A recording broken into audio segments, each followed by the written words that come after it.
Greetings, brothers and sisters from around the world, and welcome back to the home, the haven, the stronghold, the super fortress of intelligent black thought. This is the BlackChannel.net radio. I am, of course, your host, your brother, your humble servant, the Black Authority.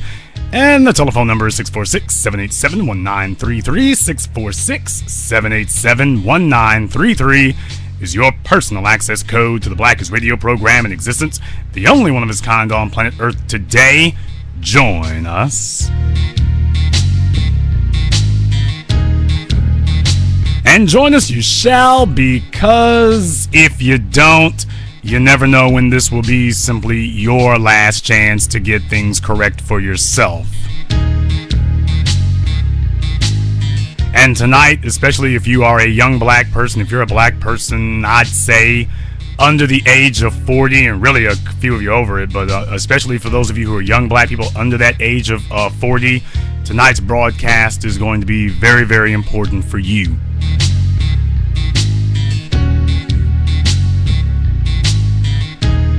I know that today is Mother's Day, and there's a lot of things that we could tie into that and everything, but I've really got something else that I actually wanted to discuss here. And the phone lines will be open here at the bottom of the hour so that you can weigh in as well.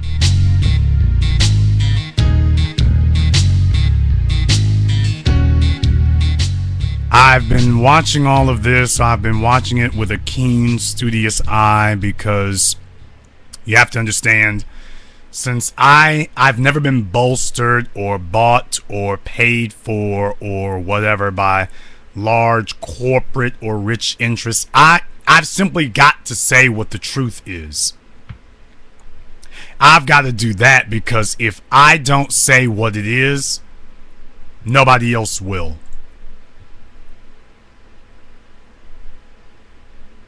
Nobody else will. Okay, that's fine. But if I'm going to reach the people, then I've got to talk to them where they're at. I got to touch them where they live. The Black Channel is the first place, the only place that has actively and openly, for over half a decade now, we are the only place that has actively and openly spoken to young black people. They are listless, they are wayward, they are lost because their parents betrayed them. And this is the only place that dares to speak the truth on that. Your parents have betrayed you. And now you've been dropped off, abandoned, parachuted into a world that is 110% anathema and against your very survival. And you've been told, well, figure it out.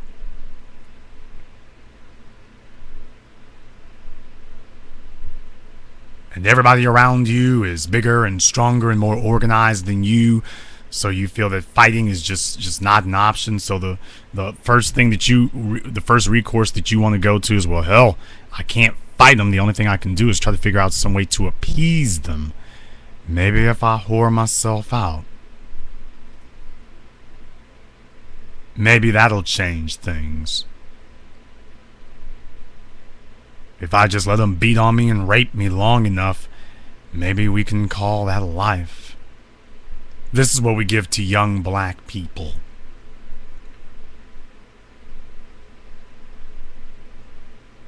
I was reading a story earlier today of a young black man who works at an amusement park. At least he used to work at an amusement park. They fired him because he would not cut his dreads. They said it violated company policy. We send our children out so that other people can slap them like they sidewalk hoes that they're pimping. That's what we do to our children. We destroy and devastate their self-esteem. And we leave them in cities and places that are hunting grounds for them. For those of you who do not know, there is a breaking scandal coming out of San Francisco. There were a flood of racist text messages caught being sent by San Francisco police officers. And the LA Times did a story here yesterday. San Francisco police scandal focuses attention on dwindling number of blacks. Finally, somebody who got to the damn point. Finally, someone who pointed out why this is a major issue. And everybody listening to me right now, you need to be letting your family, friends, and everybody else that you know that the Black Channel is broadcasting tonight, because really, I want to talk to you about something that's very, very crucial and critical tonight. So you need to do your part. And if you're not, you need to leave. Very least you can do, you can put it on your Twitter, you can put it on your Facebook, and let people know that, hey, there's something going on here that needs to be discussed. There is something going on here that we need to be talking about.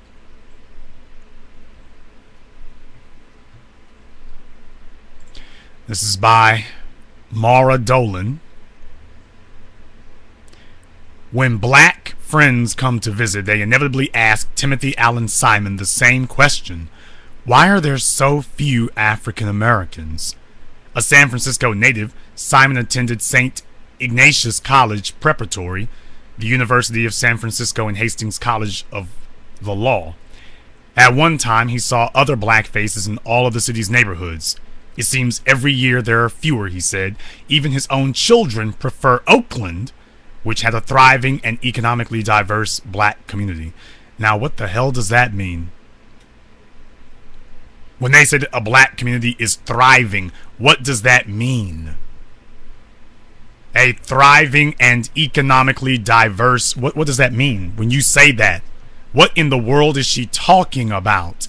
Black people are thriving in Oakland? That's news. How does she define thriving? She certainly cannot be defining thriving the same way that whites and Asians and Jews and Arabs and Indians describe it. There's no way in the world she means it the same way. Because if she did, then Oakland would be looking like Soho. It'd be looking like Chelsea. It would be looking like San Francisco. But it doesn't. So she throws that phrase out there as if it actually means something, and is completely and totally misleading.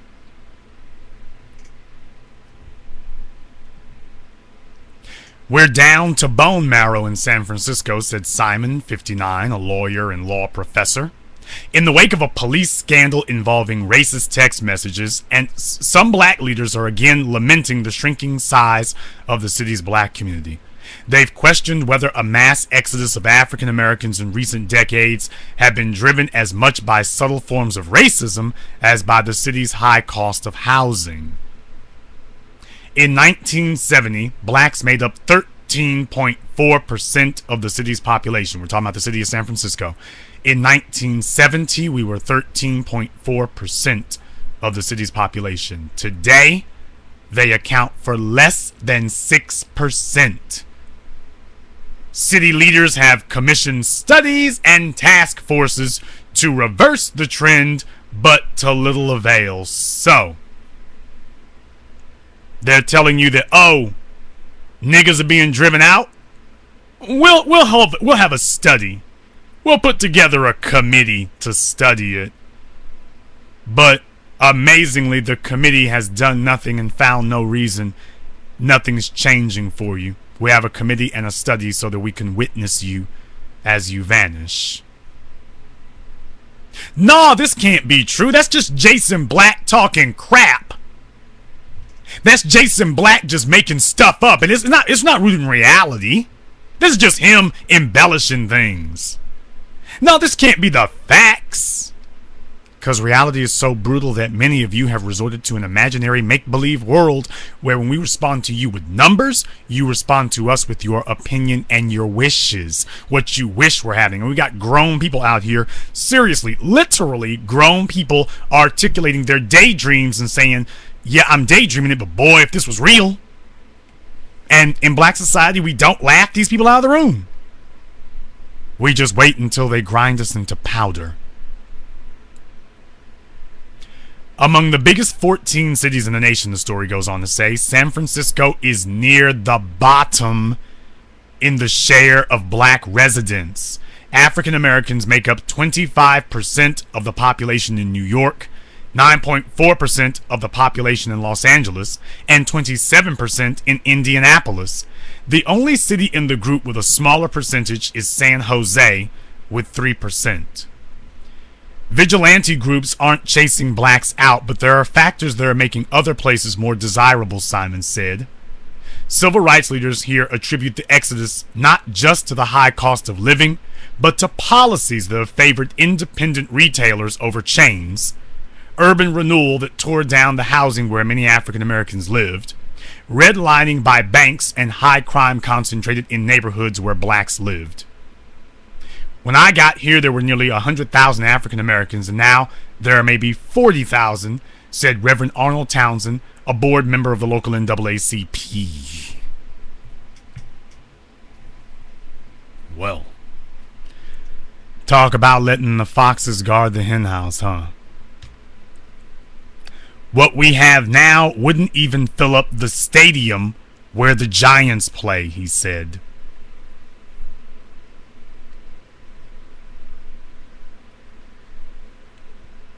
$40,000 black people.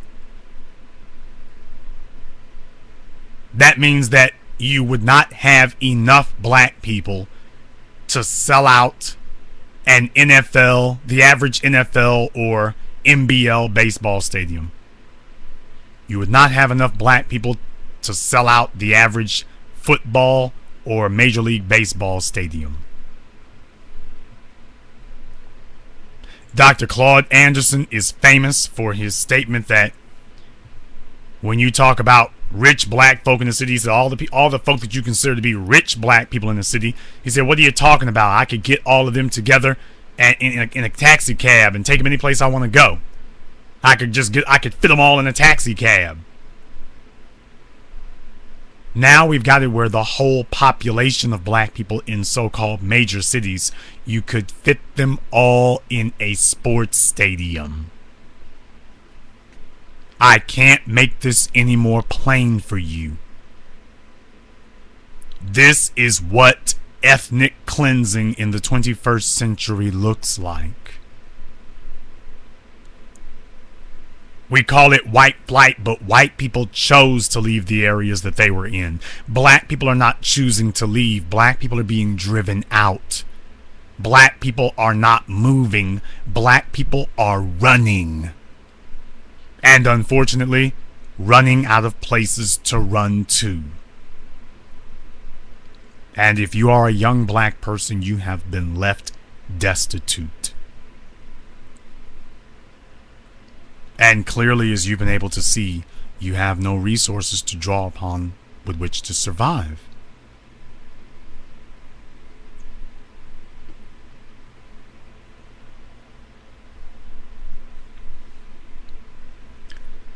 Tonight, I am going to call upon people. In black society, I am going to call upon you to have a revolution. I am calling upon black people tonight to have a revolution.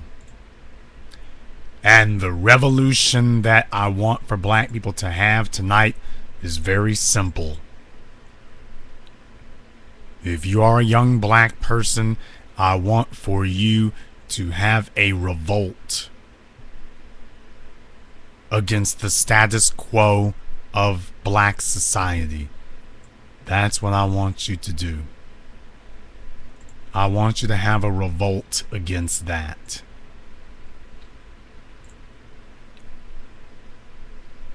I want you to look at your community, your schools, your churches, your parents, most importantly, and I want you to declare revolution.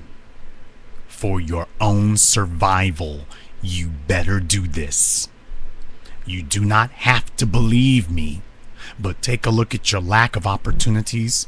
Take a look at your lack of mobility. Take a look at your lack of movement. Most of you as young black people, you've never even left the city that you're in. I'm talking to black people who are 20, 30, 40, some even older than that. And you've never even left the city that you live in. You can't afford to leave. So the white supremacist powers will not allow you to stay, but you lack the financial means with which to even physically leave. Do you remember that is exactly what happened a decade ago in New Orleans? That's why they couldn't leave during Hurricane Katrina, because they didn't have the money to survive. They did, and by that I mean that they were in a life or death situation and they did not even have the money to leave. And all they could do, 10,000 people, all they could do was sit there and wait to die. All they could do was sit and wait to die.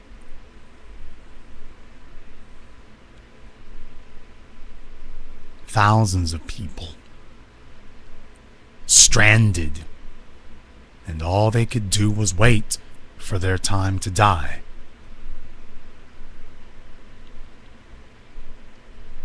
That's what the elder generations did to you. Because the elder generations sold their souls and signed on to a philosophy of this life doesn't matter and what happens to my own children doesn't matter. Jesus is on the main line. And I'm going to do whatever I have to do to be cowardly and fly below the radar and hope I don't get my head taken off. And if I must sacrifice my children to save my own neck, so be it. That's why you have new immigrants coming over here to this country. They've got an agenda. They have an economic base. You got black folk arguing with you and arguing that we do not need to establish an economic base. We need to establish spirituality. That if only we would get the right religion, then everything else will come together. But we got young black folk out here in your 20s and you can't get a job. You ain't eating. You ain't eating. With some ass clown sitting over here telling you that you just need to learn how to pray the correct way. And yet you ain't eating. Got empty bellies and empty stomachs, and some jackass telling you that you need to learn how to pray more. You just need to get the right religion.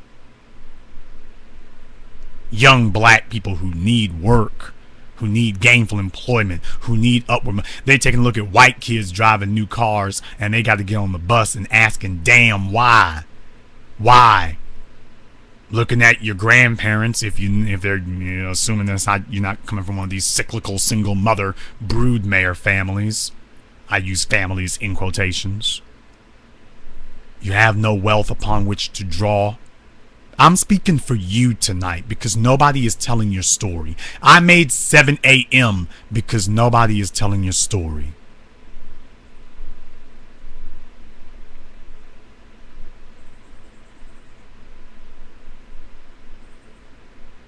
Nobody is telling your story.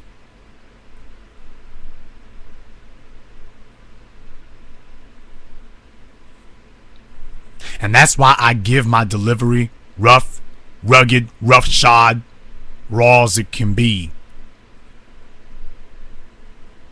Because it's about damn time that the young people were actually heard and seen. Because they are the ones suffering for the cowardice and the sins of the fathers and the mothers. These young black people are out here being killed and murdered by police and white supremacist police and white supremacist vigilantes, which really they're one and the same when you think about it. The children are the ones being killed. The older folks, for the most part, are keeping their heads down and bowing. It's the children who still have some fight left in them. And we've entered a modern era where now they are declaring war to attempt to break the spirit of our modern day warrior class. And I'm referring to males and females, by the way. I'm referring to both. We've got young black people out here who are ready to shine and make their mark in the world. And now they're realizing, but I've been handed nothing. I have no tools with which to work. Your children are in a situation where essentially it's like they were dropped off here as immigrants yesterday. They might as well have been because they have no family legacy upon which to build. It's like they are the first arrivals in America. No connections, no community, nothing. Nothing. And the delusions of your parents, if you signed on to it, if you signed on to the bastard baby making cult, if you signed on to the lies, you have to understand that the delusions of your parents are not going to save you. You see, your parents can afford to be delusional. They had jobs with defined benefits. They could get jobs at GM. They could get jobs at Firestone. They could get jobs at the steel mill. Your parents could do that. That's not an option for you. That's not an option. Your parents are the leaders of the NAACP. Your parents are the leaders of your so-called churches. And do you hear from this LA article? Do you hear what the NAACP was citing as a problem? Remember, I read that to you already. Civil rights leaders here attribute the exodus not just to the high cost of living, but to policies that favored independent retailers over chains. So instead of policies, the city has policies that favor local businesses, not national ones. Did you get that? Did you get that while you're still trying to pretend that you have some means or some justification, some foundation upon which to defend your parents? They said that the city has policies that favor independent businesses. Local, that's essentially saying local businesses. They've got policies that favor local businesses. Black folk want a McDonald's to move into town so that some mass retailer can just say, we want a warm body. These people said, no, we want local businesses. And guess who are the only group of people who say that we don't need to have businesses? The LA Times went and spoke to your clergy. But the problem isn't lack of religion. The clergy said, oh yeah, we ain't got no businesses. Now, I'm telling you, what use do you have for a church when you go to the church and the church says you ain't going to eat tonight because we don't have any businesses? That's a simple question. You ought to be able to answer that. The telephone lines are here, 646-787-1933. Somebody who wants to disagree with it, the phone lines are open. Where are they? Where are your parents to call in and say, no, we built things. Take a look at what we built. Where are they? Where are your parents to call up and say that? Surely they should be able to do so. Surely they should.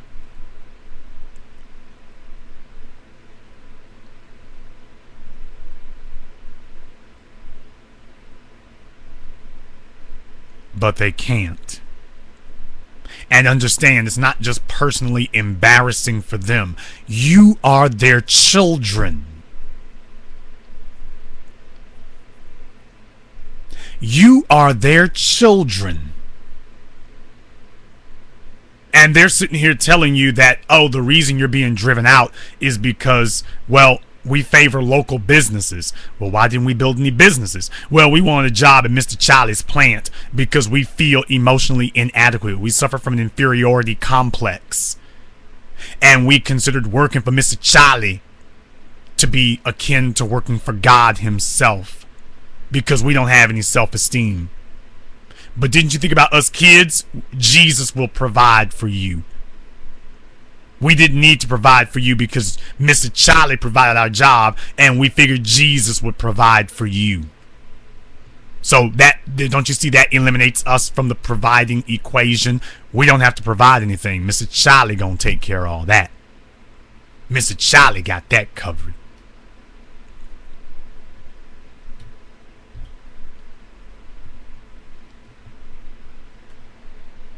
Mr. Charlie's gonna have you taken care of. How's that working out for all of you?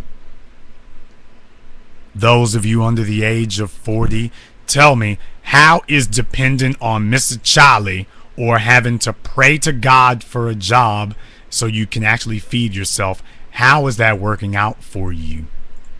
Go ahead and tell me that it's just a misunderstanding.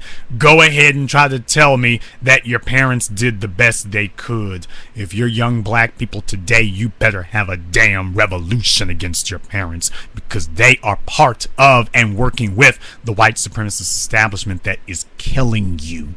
And you don't have to believe this. This is a tough pill for you to swallow. You don't have to like it. This world is not about what you like or what you want to believe. It is about what is. And I've just proven every word I said to be true. Now you will decide if you want to be a member of a parental cult, and that you are willing to sacrifice yourself on the altar of your parents, or whether you say, damn that. The revolution may not be televised, but it's damn sure going to be waged. Now that's the question that you have to ask yourself. Today is Mother's Day, and you got a lot of single mother brood mare super sluts out there on Section 8 and welfare and talking about they strong and independent. They're not passing a damn thing down to you. You cannot inherit your slutty mama's food stamps. So you better be angry about that. These Asians aren't coming over here looking for food stamps. They're looking to build an economy. These Latinos are not coming over here looking for food stamps. They're looking to build an economy. They're not looking for Section 8 housing. They are looking for their own mansions in their own communities. And your mama got a Section 8 voucher. Your mammy can't pass down her Section 8 voucher to you. And even if she could, who the hell would want it? Who in the hell wants to tell somebody I'm going to inherit a Section 8 voucher? Everybody else has a house that they own, and you getting a Section 8 voucher in some slum owned by some slumlord with plumbing that don't damn work in a neighborhood that's an urban war zone.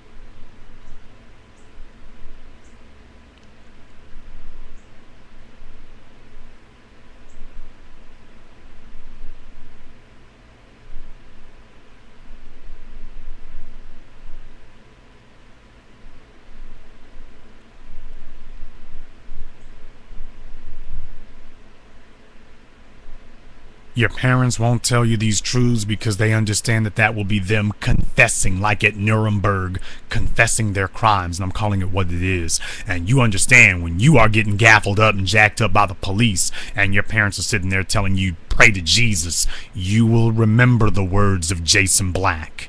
You will remember the words of the Black Channel. You will remember when we told you about this, because you have to understand, when you're getting your ass whooped on by white supremacy, you don't want to hear somebody's damn religion.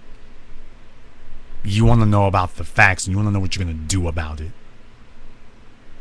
Young black people out here today, I understand what you're going through, because I had to overcome elder generations in business. Old black folk who weren't building nothing and wanted to trip me up because I was young and up and coming, and I had dudes old enough to be my dad working for me, and they couldn't frickin' stand it. And I want you to know that in your life as young black people, the biggest traitors that you're going to find are sitting right under the roof with you. The biggest traitors against you that you're going to find are the people who brought you into this world. I know that's supposed to be blasphemy to say that, but guess what? Nobody's striking me with lightning. I'm telling the truth. I'm telling the whole truth about your life. I'm reading your book. I'm reading your life story. And every word I'm saying is the truth, and you know it. Because you're looking at your own life and your lack of opportunity, your lack of achievement and accomplishment. And I'm watching young black people, and their souls are being strangled to death, and many of them are successfully strangled and killed. Many of their souls are just killed off until finally they just buckle under. They're crushed under the load. They can't take no more. They can't take any more of struggling and striving and their wheels just spinning and going nowhere. They can't take no more. They can't take any more of being part of a bloodline that did nothing in this world. They can't take any more. They can't take any more of seeing other people talk about what their families own and have done and made a difference in the world, and all they can do is sit around and look at their damn father if they know him, and their mammy sitting on public assistance, and we ain't got nothing. We ain't did nothing. Your existence has been for nothing, and it is snuffing out their souls. It's snuffing out their souls. Enough! And I know that if you're a young black person, you are feeling every word I'm saying. This is going to be tough for some of you. This is going to be a cathartic process. It's going to be difficult for you to face this truth. It'll be difficult, but it's also going to be necessary. We're going to go ahead and open up the phone lines here now. Let's see if we can take a caller from 612. You're on live with the Black Channel.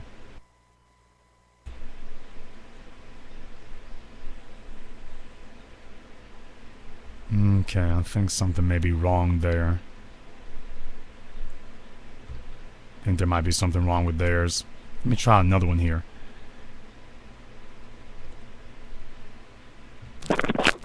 Caller from 313, you're on live with the Black Channel.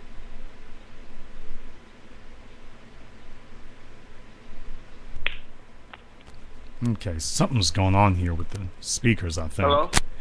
Yes, caller from 313, you're on live. Hello, Jason Black. Okay, got an issue going on there, I think. Caller from 313, what's your name? Where you calling from?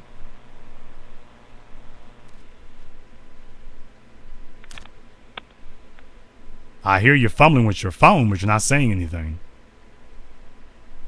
Okay.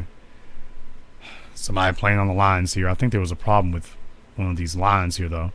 Let me try this again. Caller from 612. You're on live with the Black Channel.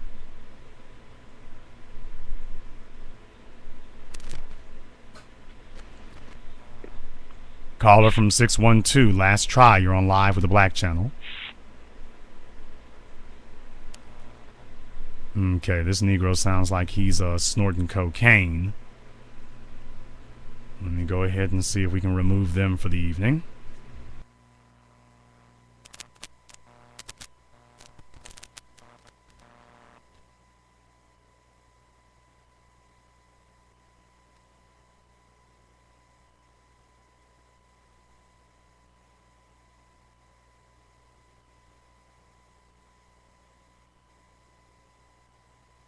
For everybody who's not doing their drugs tonight, the number is 646-787-1933.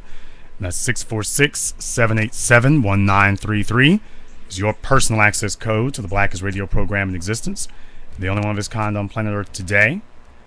You're definitely invited to join us, and we definitely want to hear from you, because other people are not going to tell you the truth about your situation and how you got into the predicament that you're in. Other people are not going to do that. And with that being the case, you better learn to accept, and not just accept it, but love hearing from somebody who is going to tell you the total truth about how you got into your situation. Let me see here. Caller from 612, why are you playing on my lines?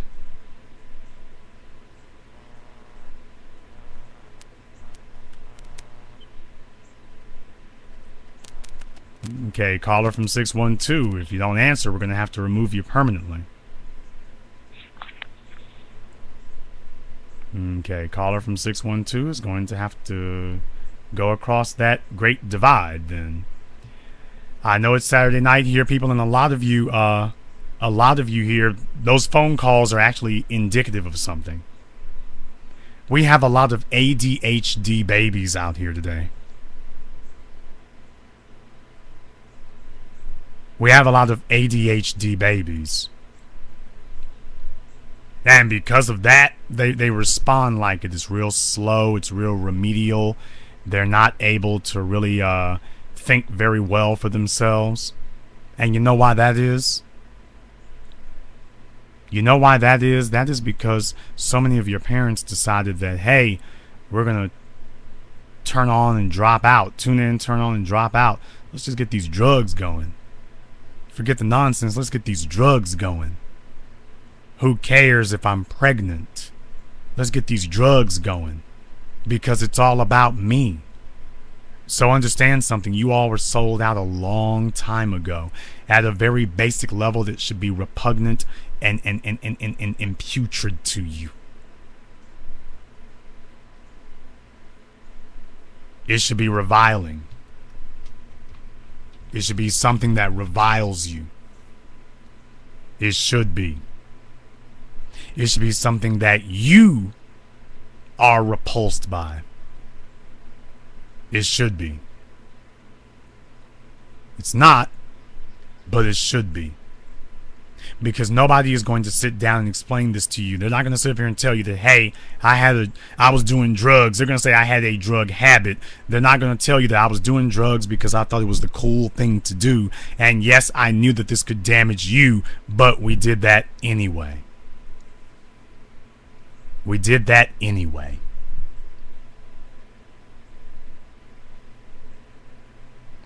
Let's try another phone call here. Caller from 631. You're on live with the Black Channel. Hey, Jason, this is Anthony. Okay, your phone's breaking up on you. What was that name again? Anthony Hilton, Anthony Hilton. Where are you calling from? Long Island. And what's on your mind, brother? I just had today was Mother's Day, and I'm at work right now.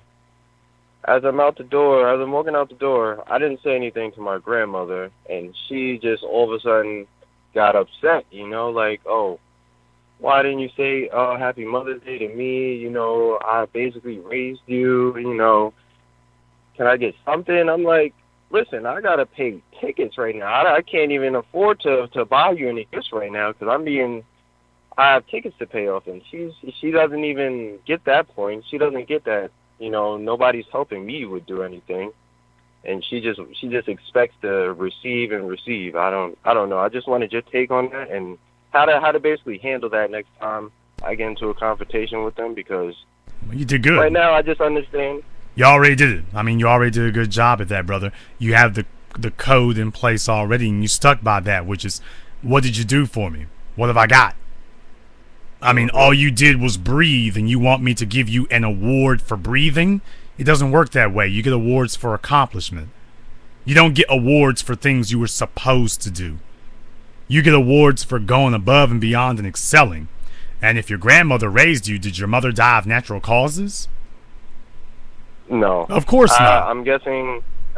Where's your mom? I'm guessing she was at school, or she was going to school. Okay, so what you're saying is that grandmama raised your mama to not be nothing, and that affected you, and now grandmama wants some. She's gotten up in years, and all she has in this world now, since there are no more dudes to lay on top of you, because nothing looks cute once you get past 60, and there ain't nothing cute on you. Now she wants the children. Now all you have is your family, and now you want that respect. You want that esteem from your family to say a job well done. These are niggas who want to get awards for things they never did. They want to get the same rewards that they see other people in other communities getting, accolades they see others in other communities getting, when they didn't do nothing. Exactly. So what does that tell you? That tells you they've been waiting their whole life to get a freebie. They've been waiting their whole life for handouts. And what you need to do, and I need to do, and everybody else needs to do, is break this culture, break this cycle of this idea that you are going to get praises and compliments for doing nothing.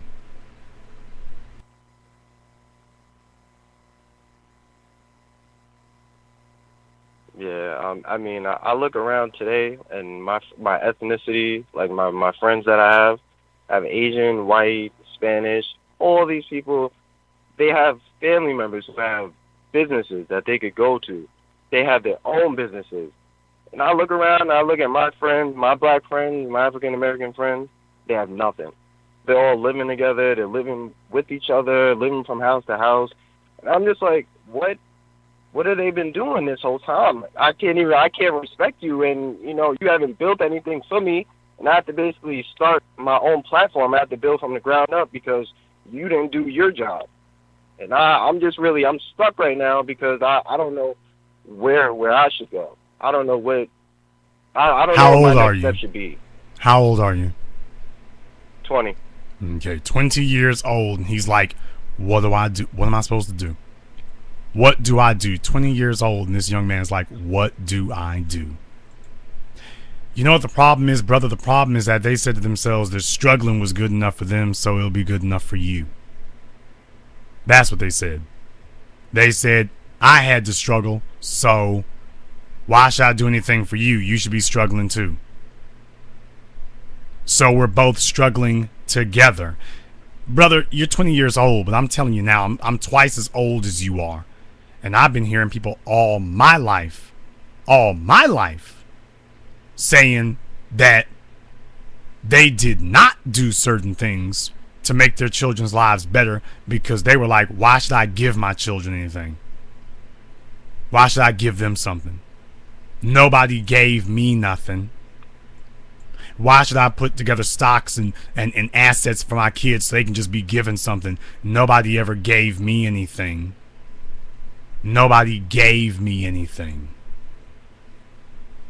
Why should I do something for them? This is the absolutely putrid amount, reprehensible amount of jealousy and anger that they have for their own children.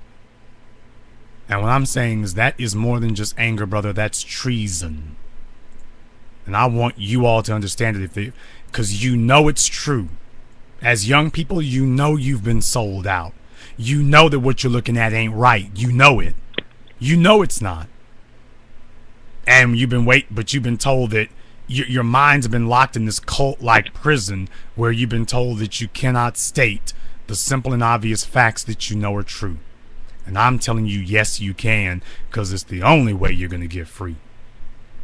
Yes, you can, and yes, you have to. It is the only way you're going to get out. You don't have another way out. You don't have another way. You have been lied to and abused and misused since before you could walk.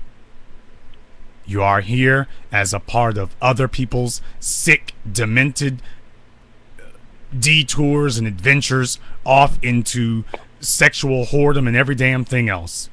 From Negroes who say, well, hell, I ain't got to do nothing for these kids. The welfare will take care of them. And baby mama saying, well, I can be important for 5 seconds. You're supposed to have children because they're part of an ongoing legacy, not because you're a loser and you want somebody to make you feel like less of a loser. That's not the reason that you have children. And yet I'm watching young people out here getting stepped on and squished every single day under the weight of that. Is breaking their souls under the weight of that. And I'm saying it's wrong. It's wrong for this to keep happening to all of you. It's wrong. And you know it's true, but you've been brainwashed by all these generations before you to tell you that, oh, you can't say that. The hell you can't. The hell you can't. And the other part of it is the apparatus that enables it. The apparatus that enables this, Anthony, is you've got a bunch of folk out here and they act like they don't know. But I had a post that I put up earlier today, as a matter of fact. I put up a post earlier today. Should be on my actual profile page, Jason Black on Facebook. It actually is on the profile page. The post I put up is, ladies, don't be ashamed. Raise your hand if you got kids by one or more men and yet never had a husband to say Happy Mother's Day to you. Now, of course, predictably, you had a trickle of hood rats come running through, and you had one dusty bum nigga. Of course, you always do, Anthony. Now, you had several females talking about, that's negative, you shouldn't be talking like that, and you had one bum nigga jump up talking about, yeah, you shouldn't be talking about these queens like that now. Now, why do you think he was saying that? Oh, wait a minute. He said that, and then three of them, all three of the hood rats, sat up here and clicked like on his post. Now, brother, these females ain't stupid. Understand something. They're not stupid. His avatar is some cartoon drawing. Looks like it was done by a 4-year-old. I'm not joking. It looks like it was done by a 4-year-old with crayons. But these females did not care if it was a lie or not. He is reinforcing what they want to believe. So you got bum niggas reinforcing bum hoes, and they're making children and trying to indoctrinate you all and condition you to be the next generation of bumminess. These females were not saying, you know what, this is the truth, I need to step my game up. All three of them, look how quickly that three of them dogpiled one male simply because he was saying what they wanted to hear, even though they knew it was a lie, but he was saying what they wanted to hear. And this is why 46% of black females at dating age are single mothers, but only 20% of black males overall are single fathers. Because that 46% of black females, they are sharing the same bum nigga 20%. They don't have a problem with sharing men like you share glasses or socks. They don't have a problem doing that. You've been sold out, brother. You've been sold out from before you were born. There's a whorehouse culture that they're sharing men like prostitutes share johns. And you've got guys out here and people out here reinforcing this culture generation after generation after generation. And it is you, the children, who pay the price for this. And I'm talking about males and females. And young black females out there, you know that every word I'm saying is true. Because the biggest enemy of a young black female today is her own mother. And I'll stand by that. I will stand by that to the gates of perdition and beyond. And every black female listening to me right now knows I just spoke the God's truth. The biggest enemy of most black females today is their own mother. Because she knew that your daddy wasn't worth nothing, and she refuses to tell you the truth about these things because she knows that if her children get up and leave her, she ain't got nothing. And this is how you end up with grandmothers raising their grandchildren and looking for accolades. Because if you actually had a man, you wouldn't be looking for accolades from your children. You would be able to look in that man's eyes and see what a good job you did for his seed. You would be able to get it from him. But you can't get it from him, so you're hoping that the children have been turned into little zombies good enough that they will give you the accolades that you didn't deserve, the same way that dusty bum nigga gave you children that you didn't deserve. Now that you ain't got nothing to pass on to kids but welfare, they just want to hear you in their final years. They want to go off. They want to go out with somebody lying in their ears. Old. These are old people who want somebody to lie in their ears in their later years the way that people lied in their ears in their younger years. Brother, the best thing you can do is don't do it. Let them know that they got all this way and you know the truth of what they are. That you know the truth of what they are, and let the crush of their lack of humanity be their inheritance. Let them go to sleep every evening knowing that you know what a sorry sack of crap they are, and that that's what you really believe about them. That there's nothing they can say or do, that you're not going to curse them out or whatever, that you just hardly speak to them because they're not worth speaking to. Because you're a young man, okay? You're young. I mean, your arms and your legs work good. You can do anything in this life you want to. As you get older, brother, that's going to start to wane. You're not going to be able to go on to be everything you want it to be. You're not going to be able to be an athlete like you want it to be. You know, you're not going to be able to just snap your fingers and get the gals and stuff.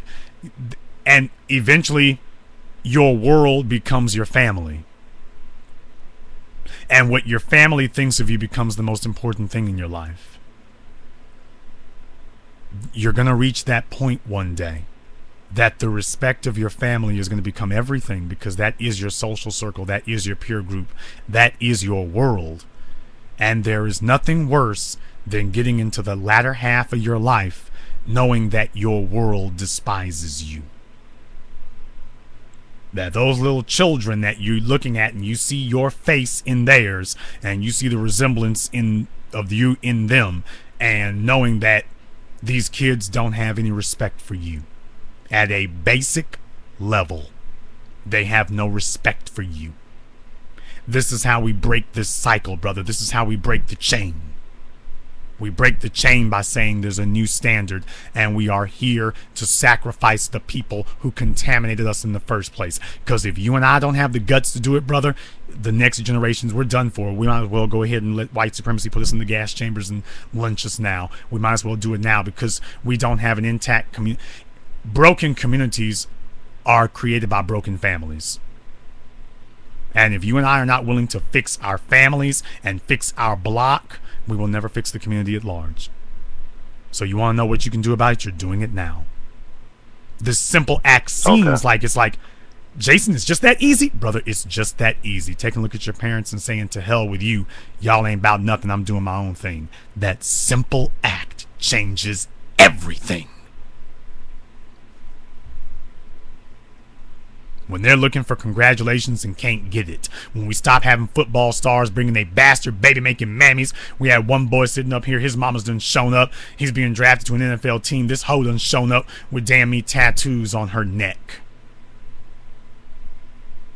Tattoos on her neck. You can't even bring these wenches to a formal event anymore. Evening dresses are out of the question. Brother, if you and I don't stand up to it, who will? Then white men ain't gonna do it. Because they like seeing black people slutted out, in prison, bummy, ratty, hoish. They love seeing it because that guarantees their children will have dominance for the next 1,000 years. Seeing us in such a pathetic state, that warms their hearts. They love it. They love it. And you and I have to make a decision that we understand who our enemies are. Now, I had a drop in viewers here a little bit ago when I started talking about this. When I talked to you, I had a drop in viewers, brother. This is tough for people to take because they know it's true. They can't argue and say what you're saying is false. What they're saying is, that's mean. What you said is mean. I'm just telling the truth. The truth cannot be mean, nor can it be congratulatory. It can only be the truth. Well, the truth is mean. These are people who have refused to come to grips with it.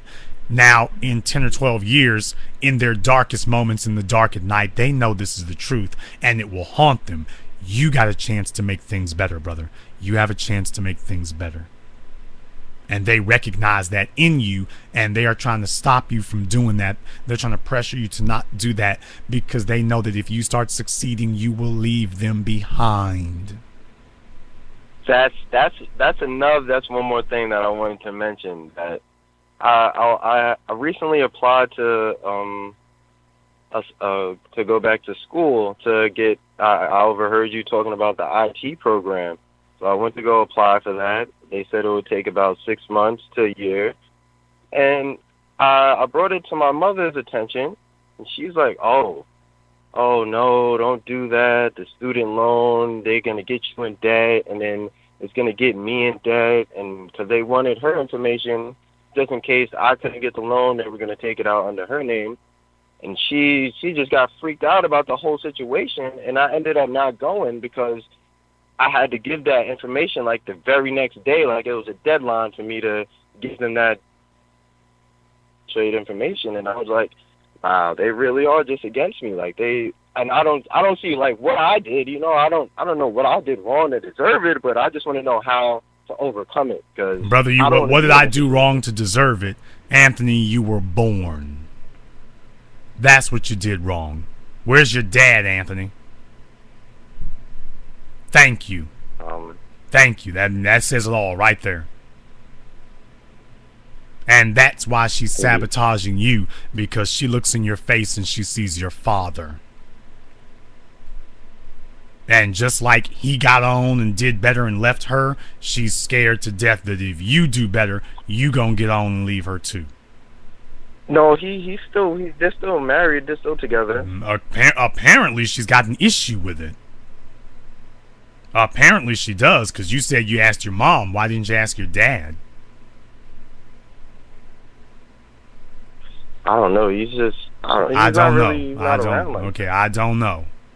Look at what you're saying. You talked about your mom the whole phone call. You ain't talked about your dad at all. Did you realize that? Yeah. You talked about your grandmother, and I take it that's your grandmother on your mother's side? Yeah, of Okay, course. you notice that you completely omitted your father from the conversation. You are the result of 2 decades of brainwashing by bitter, spiteful hoes, females who have erased your own father, and he's sitting right there next to you. But he might as well be a million miles away. Because when it was That's time for how you it to go, feels. when it was time for you to go to school, you complain about what your mama didn't do. Where are your expectations of your father? You got 2 parents. Why is it you didn't expect anything of him? Why didn't you even mention him, Anthony? I don't know.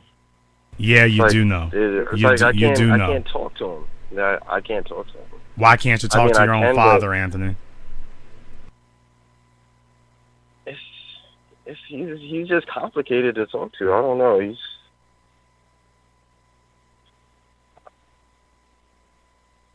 Yeah, this is what I mean. You're 20 years old, can't talk to your own father, and can't even explain to us exactly why. How does your mom get along with him? good, like decent. Apparently not, because her own son can't talk to him. Apparently not. You said decent. That's not Yeah. good. That's not a good sign. You're 20 I years mean, I old. wouldn't You're say 20 years that. old. You're supposed to be going to college. Why is it both of them are not gung ho about this?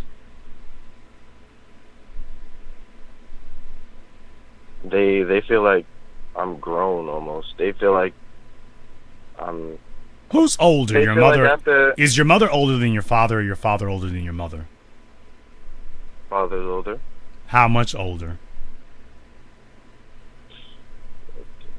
I'm not sure. You're I not. think he's You don't know how old your parents 50. are? No. My mom is 38, 39. My dad is 50. Okay, so your dad. How long has he been married to your mom? 12 years. Okay. I'm not sure about that, Yeah. but I'm gonna say 12 years. Okay. So your mom is in her late 30s and your dad's in his 50s. Mhm. You know, your dad found some young gal. She was starstruck or whatever because he had a car or whatever, and she didn't expect very much of him. Now she knows that she can just do whatever she wants to, and he's not gonna buck against it. That's why she got with him. So what I said before still stands.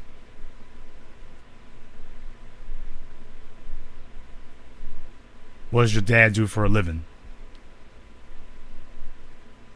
I don't know. You don't know what your father does for a living. No. Does your father live in the same house with you? Yes. Does your dad have a job? Yes. And you've never asked your father what he does for a living? I know that he used to send out the airport computers. He used to send those out to different airports. Yeah, because Anthony, But you're talking to me like I'm an idiot right now, and I don't appreciate that. Because I'm not talking to you like you're stupid. And I know you're 20 years old, son, but I don't appreciate somebody getting on my phone and talking to me like I'm a moron. Dude, I'm not stupid and I'm not crazy. What are you talking about? You don't know what your dad does for a living. That's the most preposterous lie you could have come up with.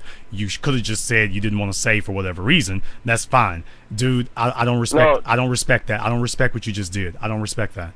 I do not respect it at No, all. you didn't let me explain. He used to work at it. He used to send out computers to airports, and he got fired. He got laid off from that job, and I don't know what he's been doing since.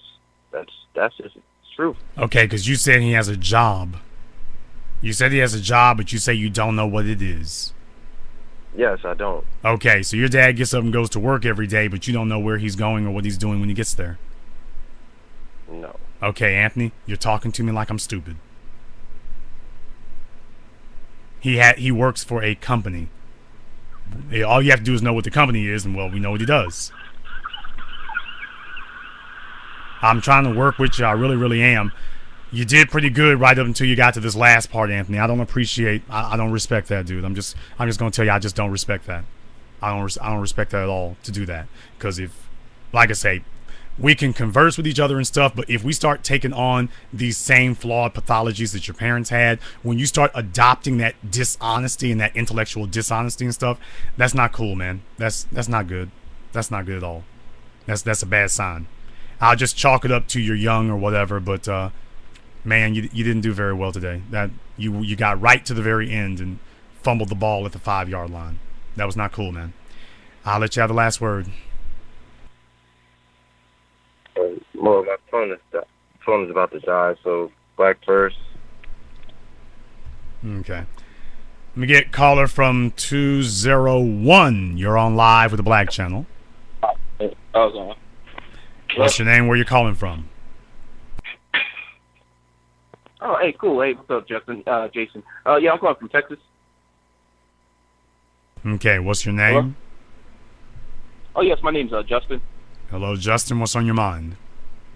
Hey, one, thanks for taking my call, brother. Yeah, hey, I was just giving you a call because, one, I saw what the subject was about because you were talking to some of the young people, and that's great. I mean, I really commend on that.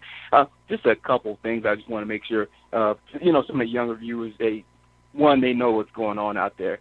One, with the guys over in Baltimore, kind of wilding out, going crazy, the rest of the other good stuff, I'm all for that. And this is why. Because a lot of them are just going out there out of their frustration. They don't exactly know about white supremacy, et cetera, but at least they're showing some type of expression. Versus, if you look at the civil rights movement, hey, let's go ahead and march and pray to Jesus and blah, blah, blah, and that doesn't get you anywhere. So I'm glad at least something's happening. Versus, let's sit around and wait for nothing to happen. And I kind of look at my experience from a perspective of I joined the military at a young age, and I kept it going. And it really did help me personally, as in, hey, looking at things from more of a military perspective and how to combat certain things. And I just wanted to look at a view of, for some of your younger viewers, do you guys, and what I mean you guys, guys who are looking at black empowerment, did they look at that as a negative or as a positive, that being the military? It just simply is. We judge you by what you do, not where you've been. I got several people in my group, Jason Reed and others, who are ex-military. But when you get, the problem is that for too many black people, they get into the military and it changes them. Or at least they allow themselves to become a mirror reflection of Uncle Sam. Now, in white society, that's okay because white society is Uncle Sam.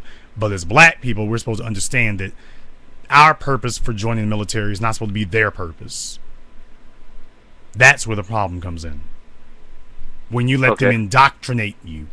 Because you go in black people, but you come out soldiers for Uncle Sam. That's the.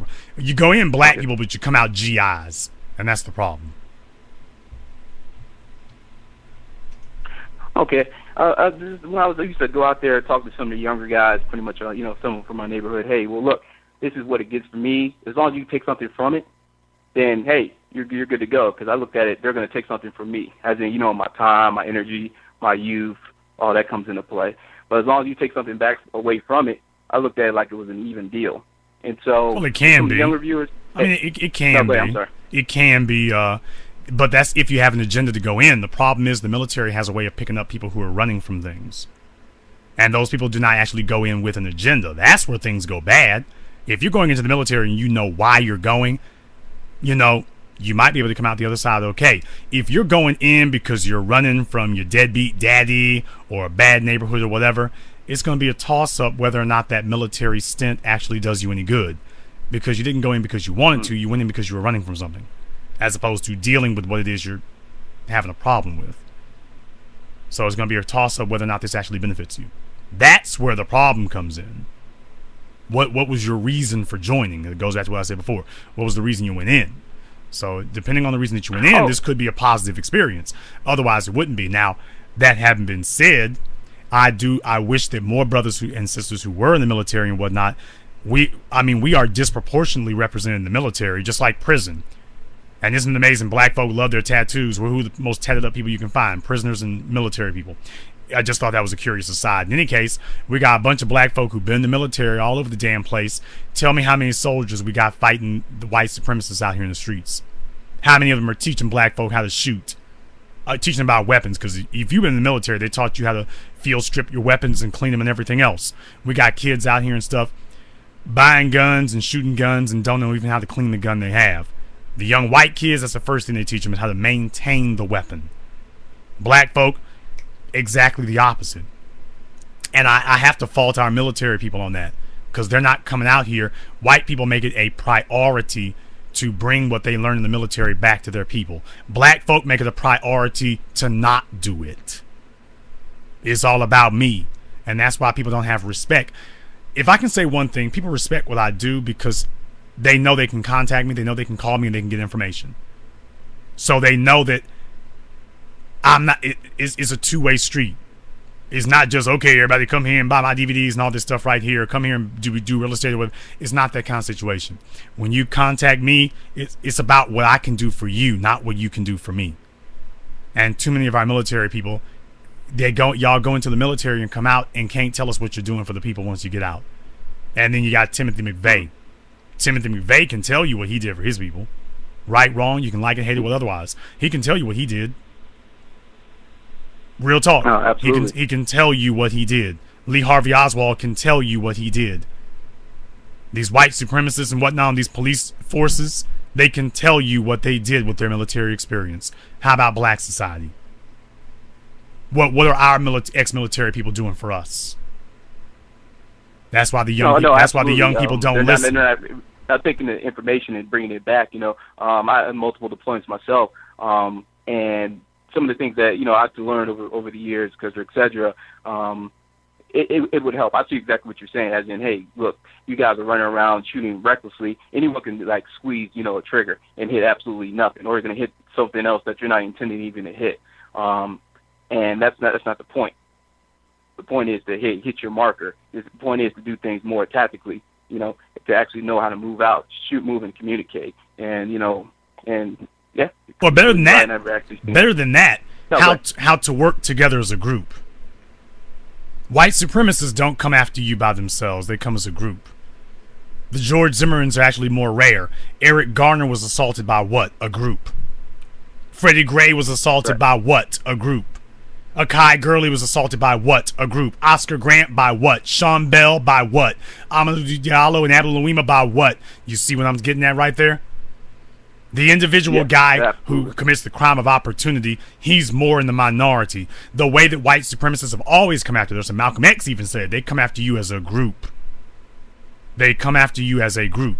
Black folk have groups too. We got gangs and everything else. The only thing is they're worthless. And they're worthless because nobody is banging on the beast. Because we got cowardice going on. Now, where you would have military people, we got military folk out here with pensions, but what are they using their pensions for? Man, I've been waiting 20 years to buy this new Cadillac. Man, about time I can just sit back and chill. And that's a nigga we have no respect for.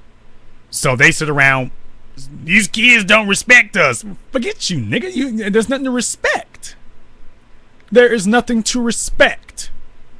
You've done nothing. What you did was for yourself. Go get some respect at the Cadillac dealership. They like you. But you get no respect here. So if that were happening, it would be different. Professor Truth told y'all about how he went to the park and this guy's teaching little kids military-style maneuvers with water guns and Nerf guns and whatnot. What does that tell you? This is what those people did with their military ability. They come back and at the very least, they got no problem getting together a gang of kids and taking them to the park to show them that. In black society, what are we doing with them? What are we doing with them?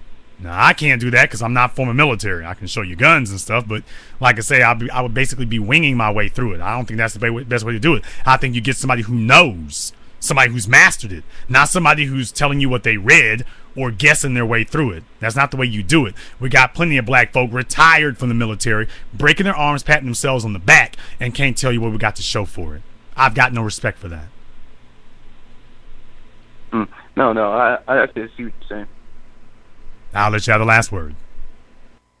Okay. Also, to young viewers, hey, look, always keep your head up, and as in for, so you'll hear some of the civil rights generation, hey, keep your head up and just have hope. Hey, go out there and execute. Go out and just get it done. And Jason, I also want to say for 7 a.m., I took me and my wife.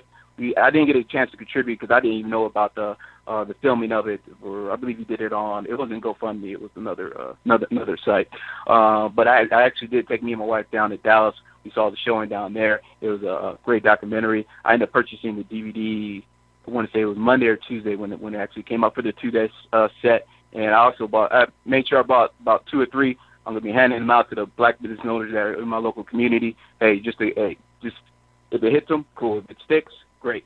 But if it doesn't stick, hey, whatever. Maybe they'll pass it on to somebody else. And keep doing what you're doing. Thank you very much for joining us here. Please do give us a call again. We want to hear from you. Let's get caller from 313. Why have you been playing on my lines? That's not a good idea to be doing that. Stay off the phone. We have serious people to speak with here. Let's get caller from 239. You're on live with the Black Channel.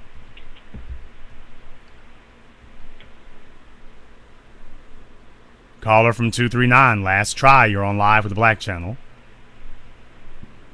Okay, caller from 239 is doing their mollies. Caller from 404. You're on live with the Black Channel. Hello, Jason. This is Nicole from Atlanta calling you back. How are you? Nicole from Atlanta. How's Creflo Dollar?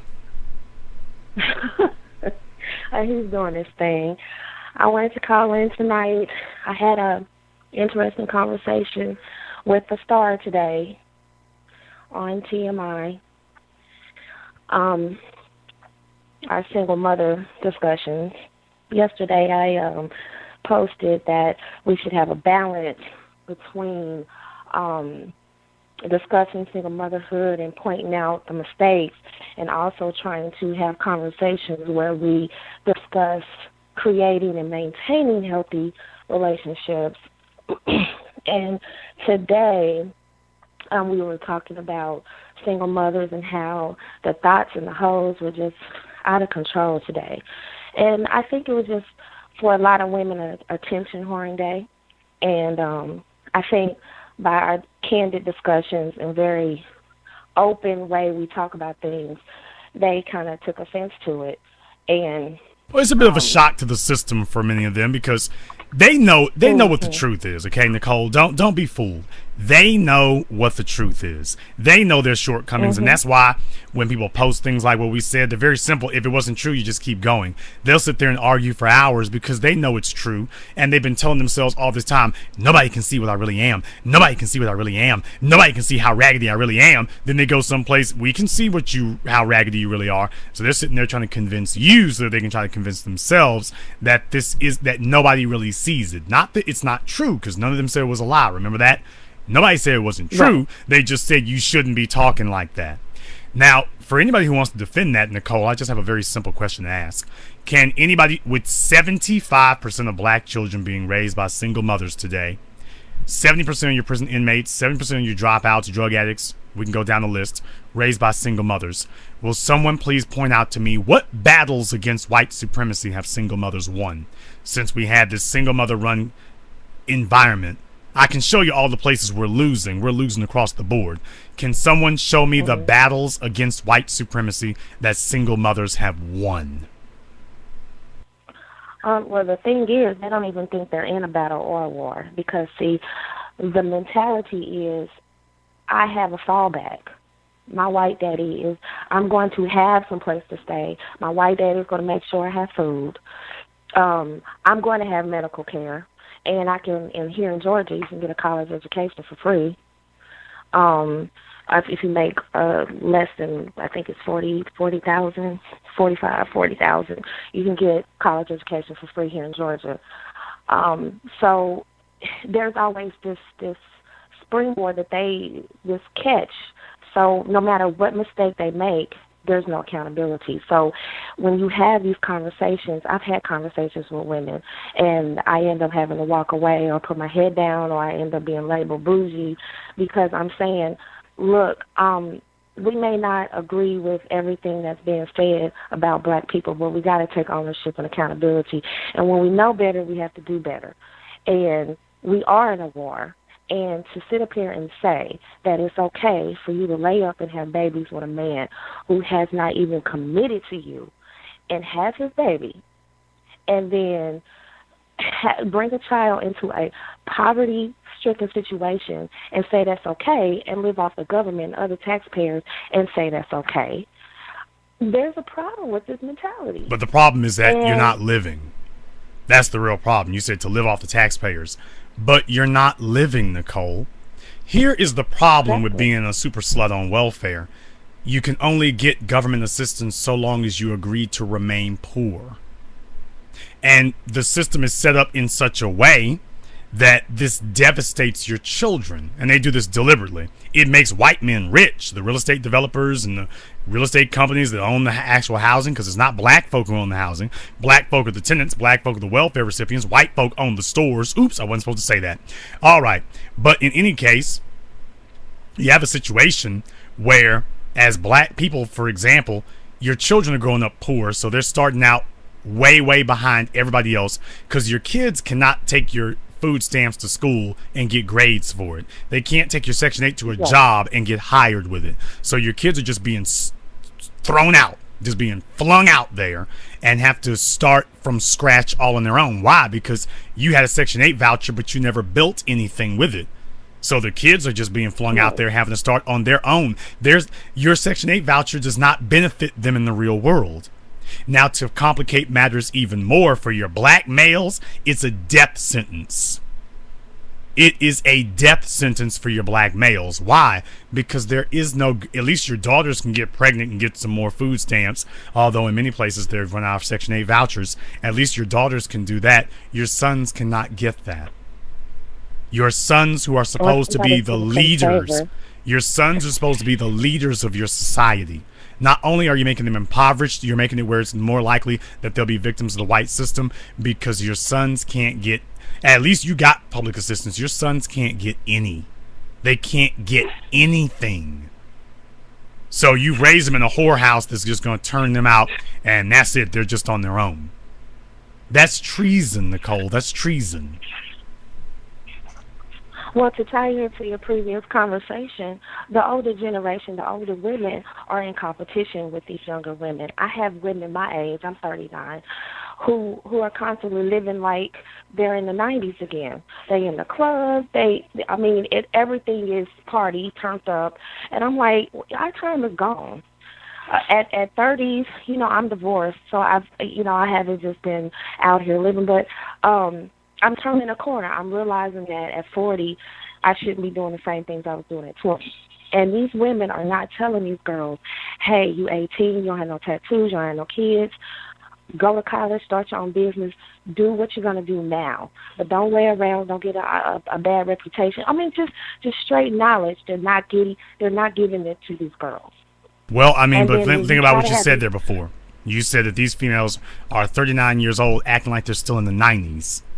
What does that tell you? That tells you they never grew up. That tells you they made a conscious decision. I'm not growing up. My best days are behind me. How in the hell do you end up 40 years old? You've done such a pitiful job and it's been so worthless and useless in your life that who in the hell, the best time in your life was being 22? That was your best? Your life hit its peak at 22. Really? Right.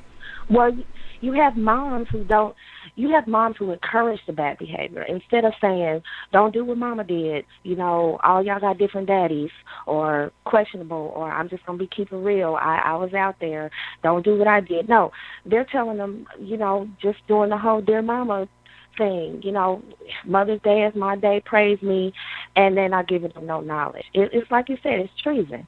How can you possibly let your girls fall off the cliff like that? And then your sons are at a disadvantage. You got a young man who just called in who felt so bad he had to lie. Just like Star had to lie about being married because she felt so bad. And it's like, just own it.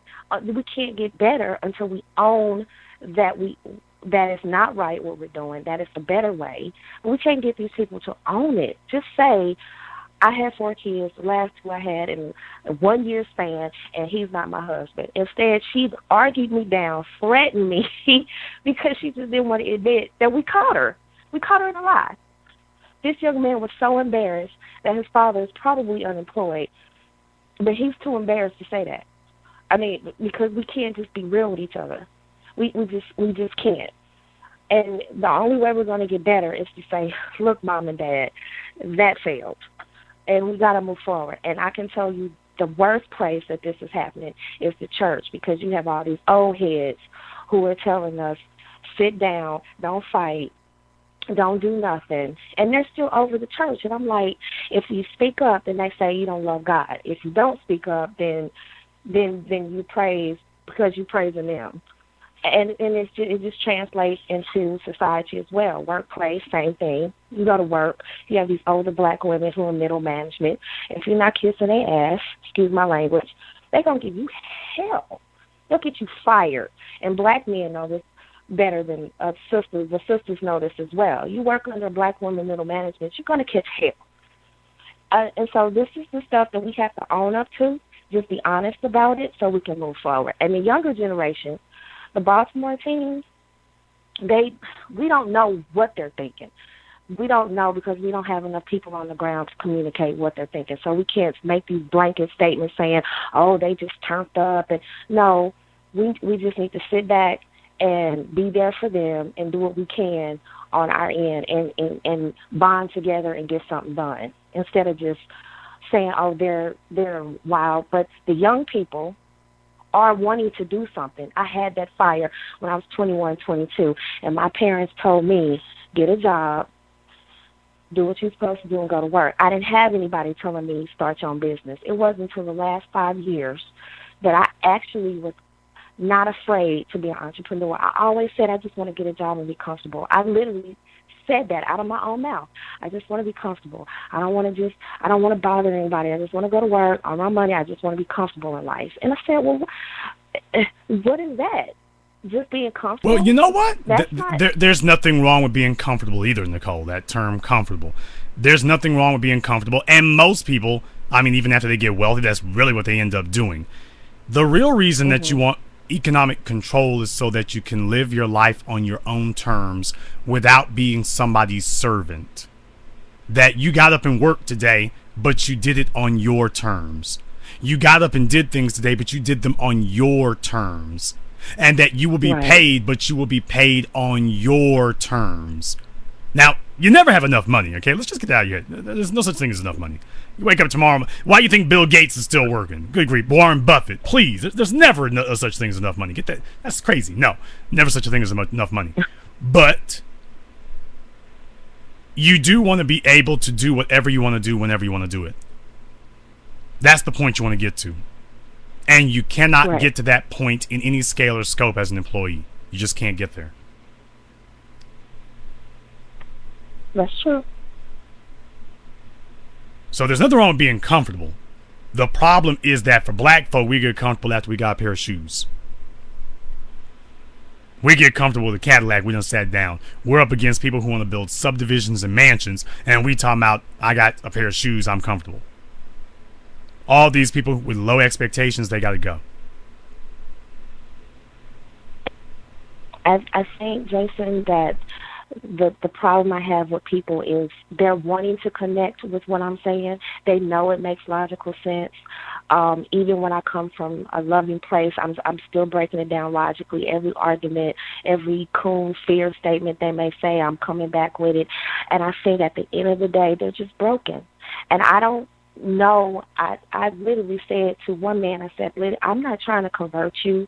I'm not trying to beat you down and bring you into some party where we're just vigilantes and radicals, which I really have a hard term. Radicals, I really hate that term. I'm not trying to convert you. I do want you to understand that as long as we're on the same page of black empowerment and pulling our money together, we got to start. And just talking in circles and arguing about the Bible and spiritual and all that is really a deflection and time waster. Because at the end of the day, it's like you said, if we agree on money, if we agree on pulling our money together, we can move forward. And the brokenness, I'm really trying to stress to sisters that we motivate our men. And if we are walking around looking like them and pushing them away and telling them we don't need them, then they can't protect us and provide. They're not going to want to, number one. And then, you know, we bring them into a hard situation by not having a father and learning what manhood truly is, the entire spectrum of family, and understanding what they're supposed to do. So they get confused. They're more comfortable being around men, which, you know, makes them more comfortable with homosexuality, but that's another tangent. Well, I mean, but like I said, the issue, though, is about we have generational failure in black society, and nobody calling it out and demanding, as you said, an accounting for that. When somebody fails, there's supposed to be accountability for it. Now, this is something we don't want to talk about in black society, but it's the damn truth. When somebody fails, somebody's supposed to be held accountable. When there is a failure, you are supposed to find out what or who failed and why. Right. And the reason that you need to find out what and who and why it failed is so that there are no more failures. I guess that really only counts if you want a society with things that don't fail, but if you don't, welcome to Black America. But in any case, you find out where the failure is so you can fix it. And if you got a family of failures, if you got a family of failures and you're not holding anybody accountable, then that means that you are setting up a system of generational failure where you just become the failures of the world. And what needs to happen in black society is for young people in particular, because you're most at risk about this and most targeted, young people are going to have to get to a point, and I'm just going to say this like it is, and this is going to, a lot of you are going to bristle when I say this, but it's the truth. And you better accept it for the truth, because your Arab and Indian and Japanese and Asian counterparts, they're already been doing this now for hundreds of years. You better get to it. Young black people, you better develop the ability to punish your parents when they fail. You better develop the ability to punish your elders for failing. That people understand that they will be held accountable no matter their age, status, sexual orientation. We will accept no excuses. If you fail, you will be held accountable. You see, in other ethnic groups, you can't get a job in Hollywood, you can't get media, you can't get hired at a company. When you fail, you're out. You're redlined. You're gone when you fail. They don't want to hear you damn. If you were listening last night, you two guys in a row, when I was asking questions, they called up, give me their, or was it the night, whatever, last night or the night before, called up, give me their life story. I'm asking them questions. They tell me, well, my parents only had one. Oh, hold on, dude. I didn't ask you all that. I didn't ask you that. I asked you about numbers, and you telling me your life story. We have to hold people accountable when they fail. We must hold them accountable. Oh, I just watched my numbers dip again when I said that. That offended some people when I said that. Okay, he's too much. He's too radical. Okay. Well, I'm going to tell you why. It's because they conditioned us to, and they literally do, condition, you are being disrespectful. You don't respect your elders if you speak up and say things like the civil rights generation failed. Because that includes my mother, my grandfather, and everybody I go to church with, and all these people that I consider leaders. They say I'm being disrespectful, and I'm quote-unquote radical. I'm too radical to keep a man. Why? Because I recognize a good leader. I refuse to follow leaders who haven't done anything for us. That I see black people going nowhere, and I'm saying something. They condition us to not say anything to them, to praise our mothers no matter what she does, to ostracize our fathers no matter how good he's trying or how great he actually is. We're supposed to minimize that in comparison to our mothers. And we don't want to talk about that. I'm saying we should hold everybody accountable. You should hold everybody, your mothers, your fathers, your grandparents. You should hold everybody accountable, because as I explained on the interview I did with Root and Roots last night, it's not like this is new. We've been hearing about this since Frederick Douglass. My God, that was before slavery, well, emancipation, in quotations. We've been hearing about this for over a century and a half. This is not news. This is not new information. This isn't new. We've always known, but generation after generation has a choice to make, Nicole. They come to the altar and they make a decision. Will I set my children free, or will I dance the coon jig? And everybody starts dancing the coon jig. Everybody wants to be a mammy. Everybody wants to be a broodmare. Everybody wants to be a buck. Everybody wants to coon and buffoon. And the children are who end up suffering for it.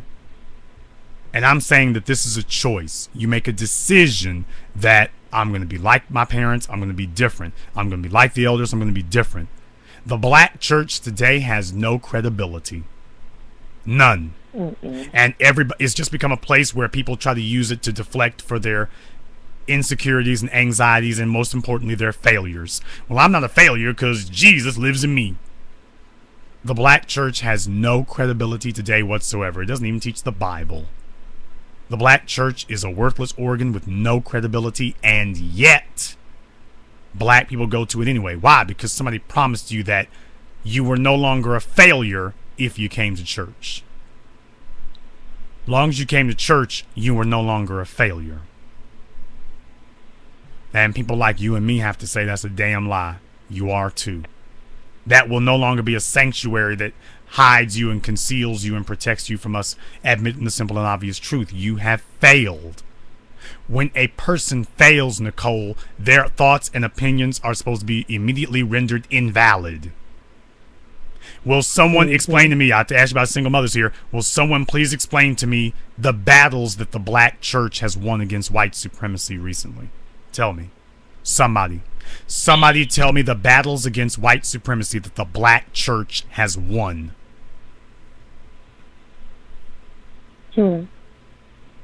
Not one. Now, if that is your answer, if you had a football team and you had a coach who never won a game, what would you do with him? If you had a baseball team and a manager and a coach who never won a game, what would you do with him? If you had a car that no matter how many times you took it to the mechanic, he couldn't fix it, what would you do about that mechanic? We can go down the list. In every other aspect of your life, your goal is to succeed. And when you are bogged down and mired by a failure, you remove the failure. You don't keep the failure and keep telling him, well, we're just going to keep you around anyway because you are just as good. No, you don't. No, you don't. When you have a failure leading your team, you get somebody who can succeed. I'll let you have the last word. Well, I do want to continue having positive conversations about creating and maintaining healthy black relationships, so that after we do kind of like the military, they break you down, but they also build you back up. So once we convert the single mother mentality and the dusty Negro mentality, once we break them down, there has to be something that builds them back up to say, hey, this is a mistake, but let me show you how you move forward from there, so that they have the self-esteem to look at other people and say, this is a good mate, and this is a family, and this is what I need to be working towards. I don't want to make people feel that we beat them up so bad that there's just no coming back. And black people are good at beating people up. We're good at beating each other up. But I want us to start loving and pulling each other up and say, okay, we got you. We got you where you need to be mentally. Now let's move forward and do this and show them how to do it. And everybody in our group that has been raised by two-parent homes, we have to keep pushing that this is the better way, that this is why it's better. Not because we're better than you, but this is why it's better, and this is why you should be pushing to put this mentality in your children's heads. This makes us all stronger. Families make communities stronger, and it makes us as a collective stronger so that we can fight white supremacy. Otherwise, we perish. Thank you, Jason, once again. Thank you very much for giving us a call here tonight. Let me get caller from 713. You're on live with the Black Channel.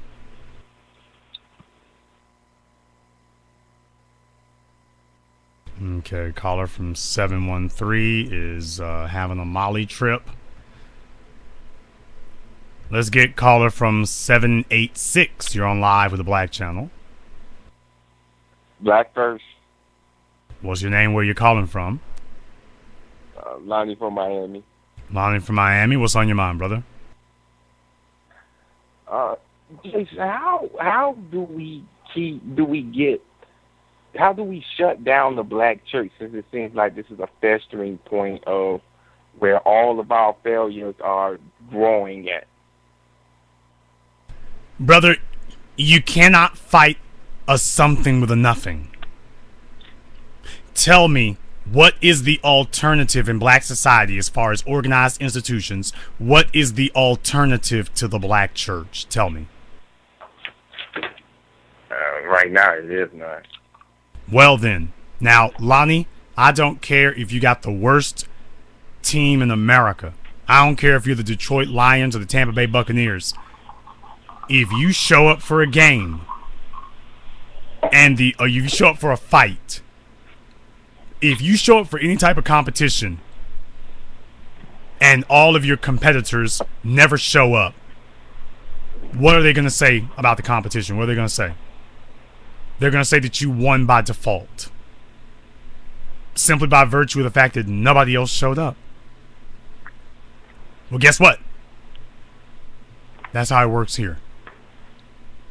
We in Intelligent Black Society, talking about entrepreneurship, we lose by default when we do not have businesses with which to challenge their religious con artistry. These are religious con men. Nothing wrong with the church, but the black church is not run by churchmen, it's run by con men. And we could beat those con men. We could beat the Creflo Dollars and the T.D. Jakes if we actually had something to confront them with. But they got a church, and we try to confront their church with our ideology and philosophy. It's not going to work. He's not going to win. So the answer to the question is, that's the same as asking about a boycott. We can't get the people to stop relying on the church con men if we don't have economic infrastructure of our own with which to punish both the con men and those who keep enabling them. You can punish both of them, but you can't punish them with your thoughts. You have to punish them with what you have. So what do we actually have to punish them with? Right now, not a lot, which means we need to start building it. Because your churches at least have a daycare center. At least the hood rats and the thoughts can get their little bastard brats looked after by the church, and the church can get that money. The church can get that money. In black society, that doesn't happen. In black society, you do not have an infrastructure that we've built where we say, hey, this is where you can get a job. This is our apartment complex. I'm sure you got it out there like we got it here. You know, even in Shreveport, we got churches that own apartment complexes, which I think is just really, my goodness. I really have to question the constitutionality of that. But in any case, you know, the church has got apartment complexes. What do you and I have? You know, what are we offering? Nothing. The churches can say, well, we got a little old bull jive jobs program. What are Lonnie and Jason offering? Well, I got a few people, but we need something larger than that. I mean, down here we have churches that own car dealerships. I mean, the churches are ran with they have their own section of businesses, and it's difficult to compete with that when they have the businesses, the job training programs, and they're spreading the infestation of, you know, you can be a 4-time loser with 4 baby daddies and still get a husband, like telling Sister Johnson that she could still get a husband, even though she's not even 30 and she has 4 kids with 4 men.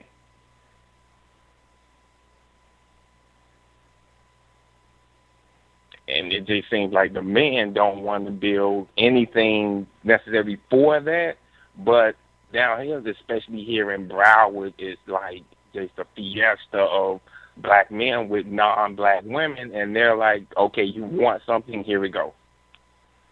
Yeah, but here's the thing, brother. What do these black males with non-black women, what have they built? What do they have to show for all of this?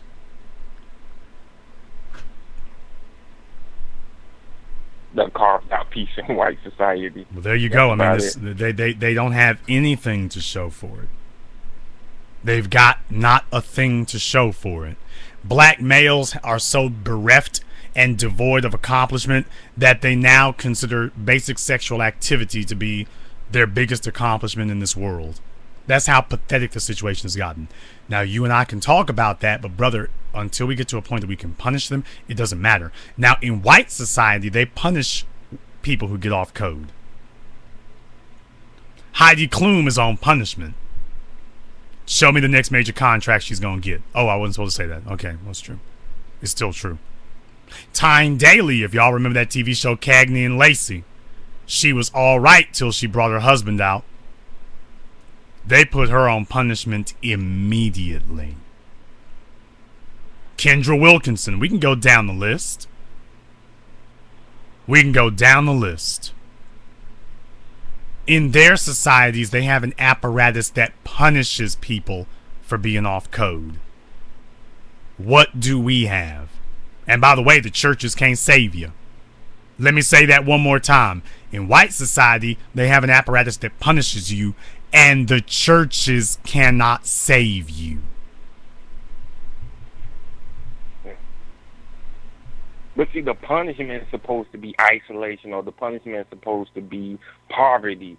And when you have a group of women who are comfortable with the project or find it acceptable with being in the project, or the bottom of the barrel males are supposed to be your punishment, that you're only suitable for the worst of the males, and that's an option for them. If you're saying you know, if you don't follow the rules, you will only live in this environment, and you will only be able to get these males, and they're like, well, if you don't take me how I am, then I'll go and be with these males. To them, the punishment is an option, like, oh, well, I take plan B.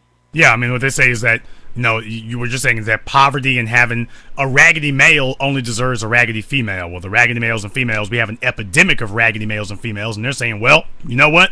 If that's the best I can get, so be it. Well, what's supposed to happen next, Lonnie, is that you and I are supposed to step in and say, you know what? When you have a disease, and that's what they are, when you have a disease, when you have a pathogen, when you have a bacterium or a virus, and you start giving medication, and that disease does not respond to the medication, well, what do you do then? You go find a stronger medicine. You keep getting a stronger medicine until eventually you get something that's like, man, this is a powerful medicine, but this might kill the patient. But you know what? We keep using stronger meds until we get one that works. So if living in a housing project has become, if the disease has built up an immunity and has become inoculated, if the disease has built up a tolerance, if the disease says that, you know what, I used to run from poverty, but you know what, I'm cool with poverty today, then we need to take it a step further. We need to take it a step further now, because the disease is no longer responding. So now it seems like, why are they not afraid of poverty? I just go live in these housing projects. Sounds like we need to get rid of those projects. You see, brother, as black males, we get on the city councils and we want to style and profile. And see, black men like you are going to have to get off the sidelines for that kind of stuff, because we got intelligent black men out here, and you all could beat Barack Obama in a debate with with a quarter of your cortex behind your back. I mean, it's insane. But we're all waiting for... We sit up here and wait, and what do we end up with? You end up with an Obama, you end up with a Kwame Kilpatrick, you end up with a Mark Morial. Individuals who got to the table and simply cannot wait for their turn to sell us all out. Now, if you had a few of us on the city council in Miami or Orlando or Jacksonville or whatever, we could make it where you couldn't have Section 8 housing in the city. We can make that happen. But we're not doing it. We're not doing it. That's the problem. So you end up with Barack Obama, who's like, hey, who needs a free cell phone? I got them cell phones right here. Some more Section 8. Got done. Extending the child tax credit. You got it. Crank out a few more than bastard babies and vote for me.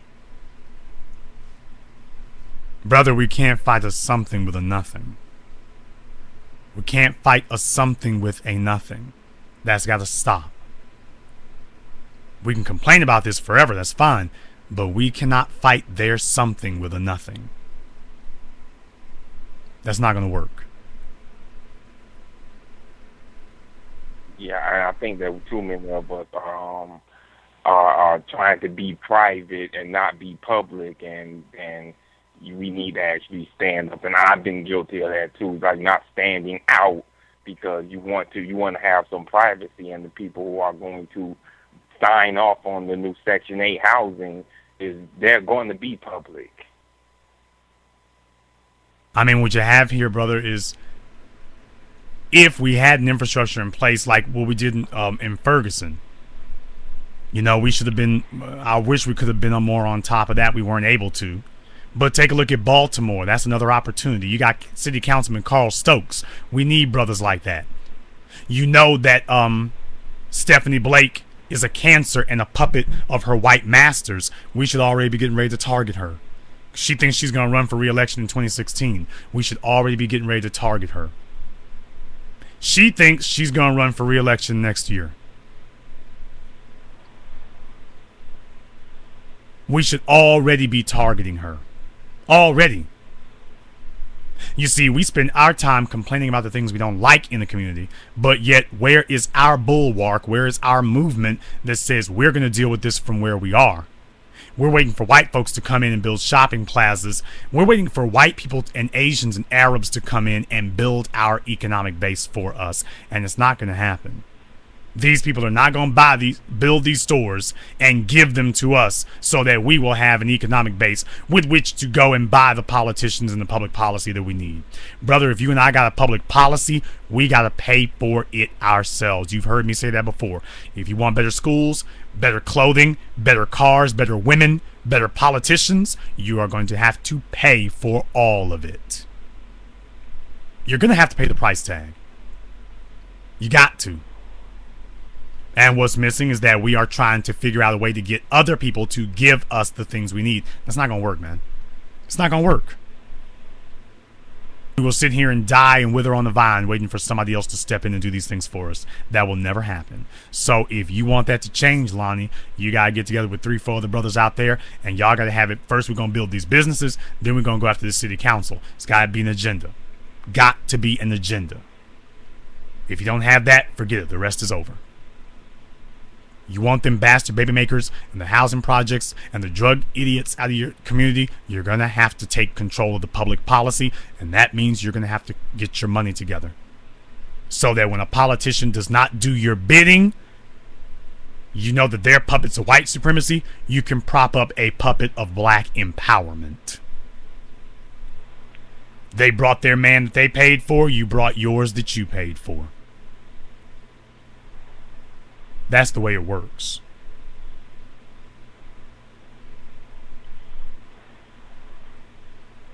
Because black people brought Barack Obama our votes. Black people brought Barack Obama our votes. White folk brought him their money. And you can see how that worked out. I'll let you have the last word.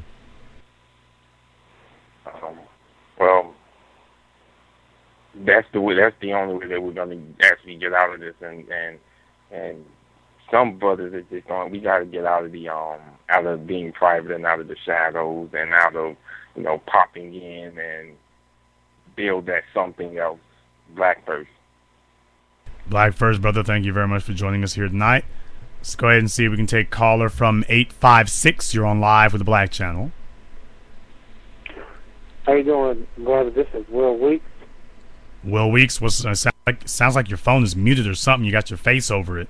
You may want to take it out off your chin, or at least take it off speaker or something. It sounds like you got it right up in your beard. I had a Bluetooth in it. Okay, sounds like you had the Bluetooth in your mouth. So I'm glad you took it out. What's on your mind? Nah, I was just listening to what you were saying, man. And I live in Violin, New Jersey, and we actually had someone get killed by the police named Phillip White. I actually went to high school with him. And, there's people that, I've been trying to rally up, but since it's a small area, I should say city, town, whatever, it's not like Baltimore. It's not like, other major cities. It's a small town. We don't get that publicity like other cities or towns would get. Even with the city council, what you were saying, I was listening earlier. I live where it's predominantly white. It's mostly Italians. Where I live at, the council's all white, the school board's all white. Then they have the pastors in their pockets who are like coons and stuff. So it's like they have everything, and then the conscious brothers or conscious sisters that want to come forth and, make a difference in the community, all of it's wasted because it's more of them than there is us. Well, what are we going to do to change that? Now, you've described the situation as it stands. Now, what are we going to do about it? I mean, I really don't know. I mean, I've been trying to get... Wow, hold on a second. Whoa, wait. It's just like people just don't care. Hold on a second. Now, you just sat here and... You've been listening to the Black Channel, and you just sat here and said, well, I don't know what to do about it. Was that serious? Did you really seriously sit here and say, I don't know what to do about it? Well, I mean, I know what I'm going to do, but it's hard for only a few people to do things, and then other people are just, they like a blind eye to it. It's like, well, I mean, that's leadership, but that's like leadership, but that's leadership. That's how leadership works. You got a football team. If everybody was capable of being the quarterback, they'd be the quarterback. They are not the quarterback, and the reason that they're not is because leadership is not a team function. Leadership is an individual function. You'll have one leader or a few leaders, and everybody else is just going to be there to support the leadership. But leadership has to show the way. So that's not going to fly, brother. That's the way it works.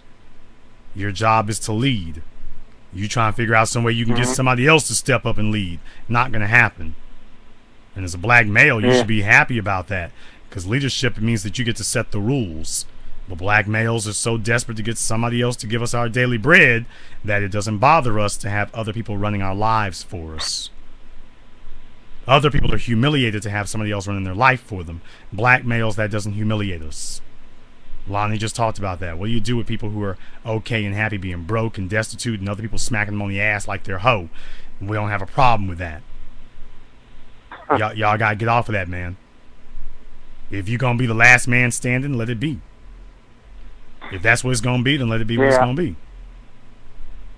Yeah, I mean, I try. I link up and with other people. As one good, is a good thing that it is some conscious brothers that think like I think, and they want to empower the black men and the youth. Like where I live at, I've been talking to, because a lot of black people, they don't even know their rights, or they don't know their laws and stuff. Like, not to say, the laws or the stuff is for us, for black people, because most of it was... Okay, brother, but here's the real thing. Laws. Here's the real thing. Lord Rothschild once said that, give me control of a nation's money and I care not who makes its laws. So I don't even have to hear about the laws. If you would take control of the economy, you will make the laws. So there would be no complaining about it. So you're back running in circles again. Let's stop this mess. What business do you own? I don't own any business. Okay, you don't own any. And that's why you're saying all these things you're saying. Get that taken care of. What do you do for a living? I work for the state of New Jersey. I work for the state of New Jersey. I'm a data operator. I'm a data operator. Okay, why don't you get an IT certification so you can actually make some real money and start doing your own thing? I'm in school right now for law. You're in school for law. Okay, well, I guess that's the start too. Like I say, brother, but as long as we don't have an economy, we're not going to make anything happen. So that's just not going to help. How old are you? I'm 32. Okay. How much more time in law school do you have? Well, I'm pursuing. I'm not in law school actually. I'm sorry. I'm going to school to get my BA. I already have my associates. I'm going to school now to get my BA to pursue law school. Okay. Let us know how that turns out for you here. Thank you very much for giving us a call here tonight. Let me get caller from 214. You're on live with the Black Channel. Yeah, Gregory Smith here from Dallas. What's on your mind, Greg?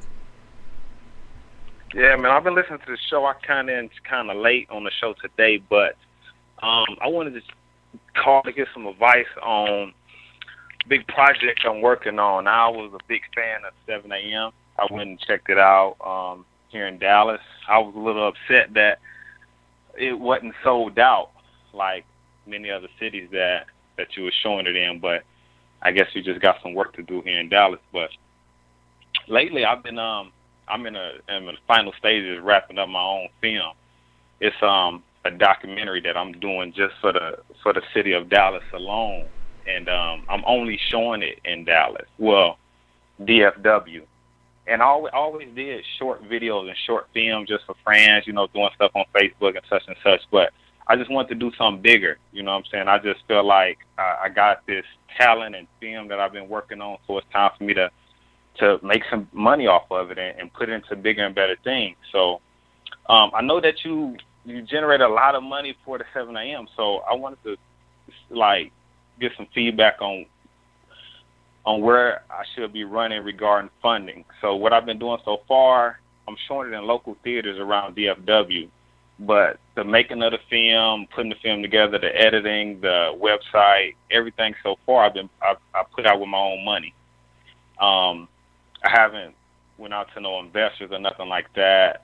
So I just wanted to see what areas or such should I be looking for to get the film out there to make it as profitable as possible. Okay. First of all, let me find out a couple of things here. How old are you? Okay. 28.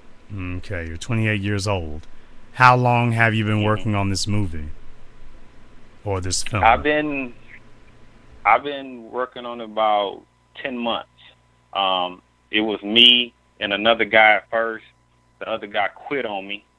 So I had to link up with another guy, and all the filming is done, and the actual documentary will be done in like a week. I'm in the final stages of editing right now, and I'm shooting for a goal to release the film in August. So okay, I'll be done with the film. That's a lot of extra information. I just wanted to know how old you were. Now, okay. Here's the real issue that you're probably going to be looking at. How much planning did you do? Because this is 2015. How much planning did you do? Because you told me how long you've been working on this, but I mean, how much planning did you do? I don't know. I say at least 6 months worth. When I was halfway done with the documentary, I started hitting up the local theaters. I went to the Texas Theater where you showed 7 a.m. to get the numbers and such of what it would cost to show the film.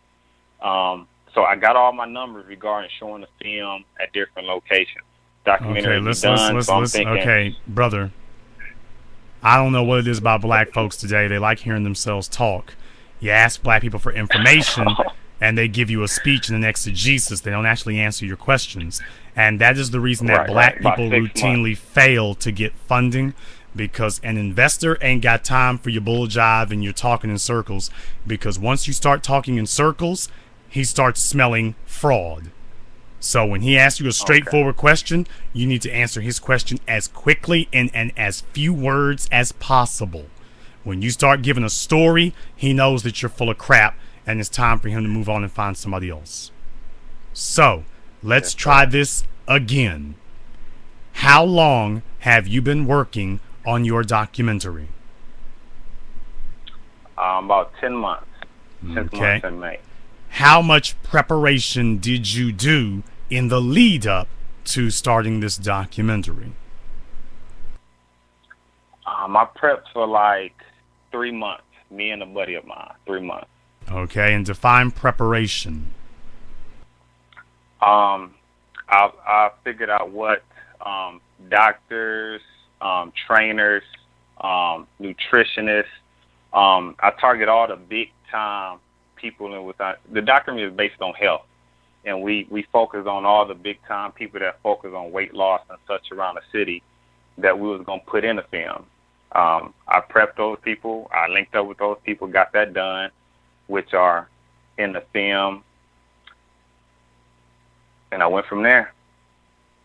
Okay. Financially speaking, how much preparation did you do?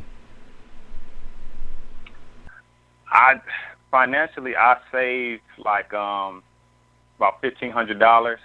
Then I used my own money regarding that 15 to pay the guy that was helping me a little bit, and I've been using that money on and off to put the film together and work with the guys who's working with me. So knowing that it was just locally, after I saved about $1,500, I took the $1,500 and I went with it.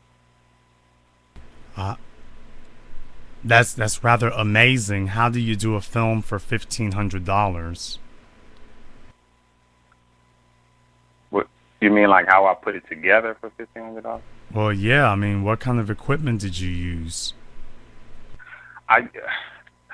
My one cameraman, he had one camera. I had a camera. I used that camera. I had two, him and mine. He quit on me. I got another guy. Me and that guy, we worked 2 cameras. We worked the interviews. We worked around the city. Okay, wait. Stop. Because you said I got together $1,500. Did you already have cameras?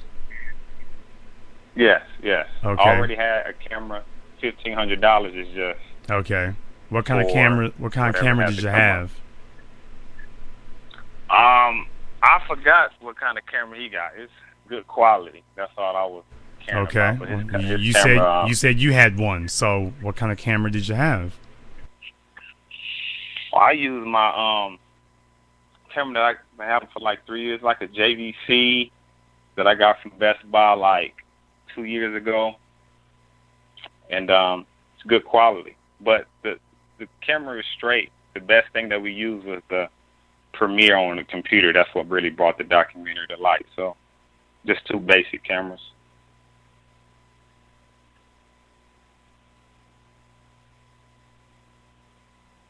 Okay.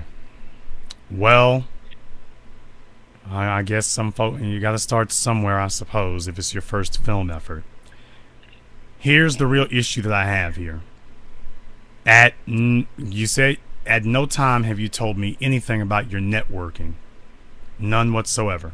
You went to go grab people to go talk to them for your film, but at no time have you explained the people that you networked with so that you would have a social network with which to promote it. Okay.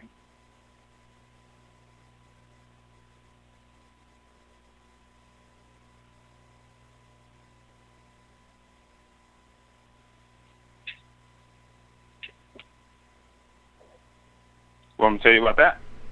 Sure. I kind of started my networking, my little crowd behind the documentary from when I was training. I trained at a gym here in Dallas, and I was a personal trainer. I got tired of doing the local stuff, them making money off me, so I said I'd go with the film. So all my clients and the reputation that I had at the gym, I kind of used that to boost the momentum for the documentary, the word of mouth. If I was to do this, would y'all come watch it? Would y'all support it? Everybody was pretty much behind it. like I said, it's only a Dallas thing. It's only in DFW, so the audience and the crowd that I have from my training at the gym is kind of what I started with the push the documentary. How So I long already is had, this like, film a supposed to little run? Right now, with the editing, it's gonna run like an hour and about 20 minutes. Not we're bad for finishing editing now, but not bad for $1,500. Okay, couple of issues you're gonna have here. Okay, you're young. okay. You're young, but I'm not gonna pull any punches with you because this is all kind of loopy here. First of all, without a social network of some kind, you're not going to be able to do anything. There are only a certain number of people that you yourself are going to be able to reach or communicate with in a given day, at a given time, in a given, stretch. How many people can you possibly talk to? It's going to be minuscule.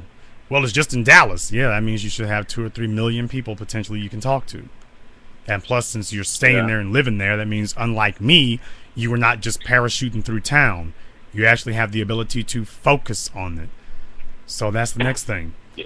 What's your social media online like? Social media online is the Facebook. Everybody is liking the Facebook to the person. I got the website. Stop. The website got the basic Stop, stuff. sir. Stop.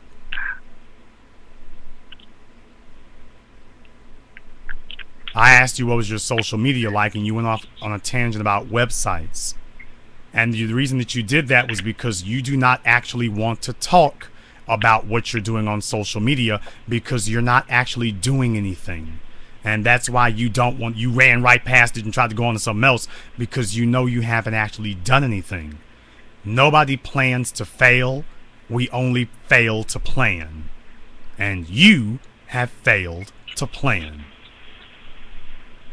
Are you one of my Facebook friends? No sir. No sir. Okay. Black. What is your Facebook name?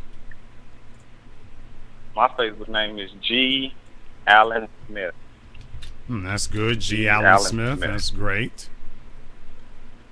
There's a lot of G. Allen Smiths, although there's one that kind of looks like Spike Lee from Do the Right Thing. My profile have a red hat. Yes, you look like Spike Lee's Mars Blackman. Yes. That's me, man. Okay, that's you. Yes, sir. Okay, now now it looks like what you're doing here. I don't know if this is a vanity piece that you're working on, but I don't like to see people fail, and I see there's a problem here. First of all, how many friends do you have on Facebook? Me personally, about 300, 350. Now, how many seats do you have in one theater that you're going to rent? 105. Okay, so what you're telling us, and you said you've been to a few theaters and a few places, so what you're telling us is that we could fit your entire social circle in one theater, basically, because you're not going to get all 300 of them. If we got a third of everybody you know on Facebook to show up, we still would have trouble filling up one of your theaters. Basically, yeah, off of my friends. Yeah, this is what I mean by fail to plan. You're not giving yourself enough resources to draw off of. You're not giving yourself enough. With the audience that I'm drawing from the Facebook page for the documentary, we got over 100 likes over there so far. So I'm going to get some viewers from the documentary Facebook page. Of course that are you not are. Actually friends with me. Of course you are. That's common sense. Of course you will. If you blow a fire hose at anything, of course a few drops are going to go in. The question is, are you going to be able to make it worth the expense? Because you're talking about theaters. Are you paying for these theaters? Are you paying for these venues? Yeah. Okay, how much are they costing you? Because I know how much it costs me in Texas. How much is it going to cost you?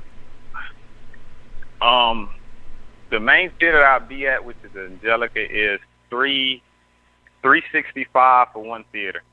Okay, $365 for one theater. So, Yes, sir. how much are you planning on selling tickets for? $10. Okay. So, you're planning on filling out the whole place, essentially. Yes, sir. Okay. You get my point now? Yeah, it's not sinking into him just yet. All right. No. All right, brother. Here's the problem, okay? Bartholomew Washington, he's one of my good people here at the Black Channel. He had done a story about, it's a music promotion company in Houston. And these two white kids had started it.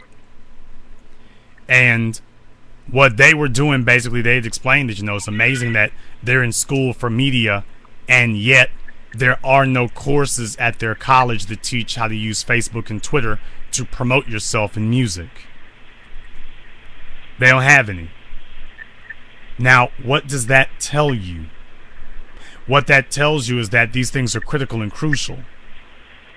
Your online social network is going to be crucial. Now, I have a like page for my documentary 7 a.m.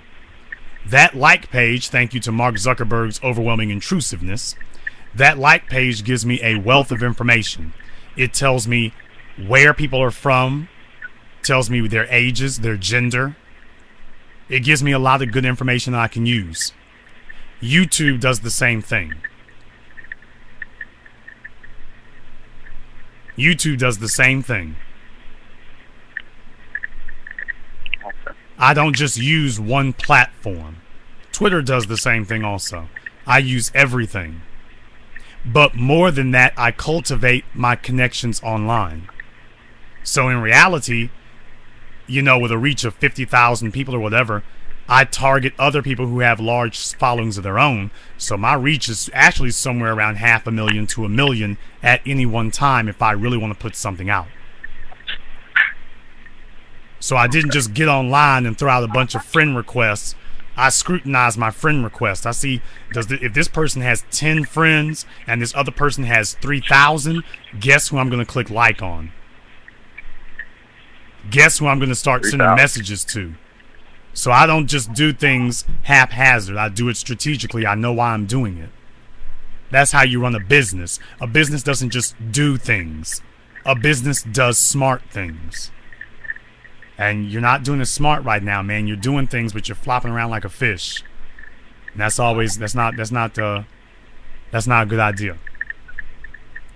Now it looks like, from looking at your banner and stuff, it looks like you actually put some thought into this. And I would hate to see somebody who actually put some thought into something end up losing for simple reasons. I would hate to see that happen. Yeah. But my short answer to you is you don't have enough of a social network to make this work. I mean, if you have theaters with 300 or 400 people, that's not going to be worth it. I'm assuming you also want to sell DVDs later, or do you just want to have a theatrical run? I've thought about it. Like, I know when you did this 7 a.m. DVDs came out, but that's an area that I got to get educated on too, in regarding with the numbers and stuff. But of course, I know it's an option, so I want to. You need to have all that lined up front. This is not something that you want to go winging your way through. You need to have all this lined up front. First of all, your social network is far too small. You'll have a theatrical run, you're just not going to make any money.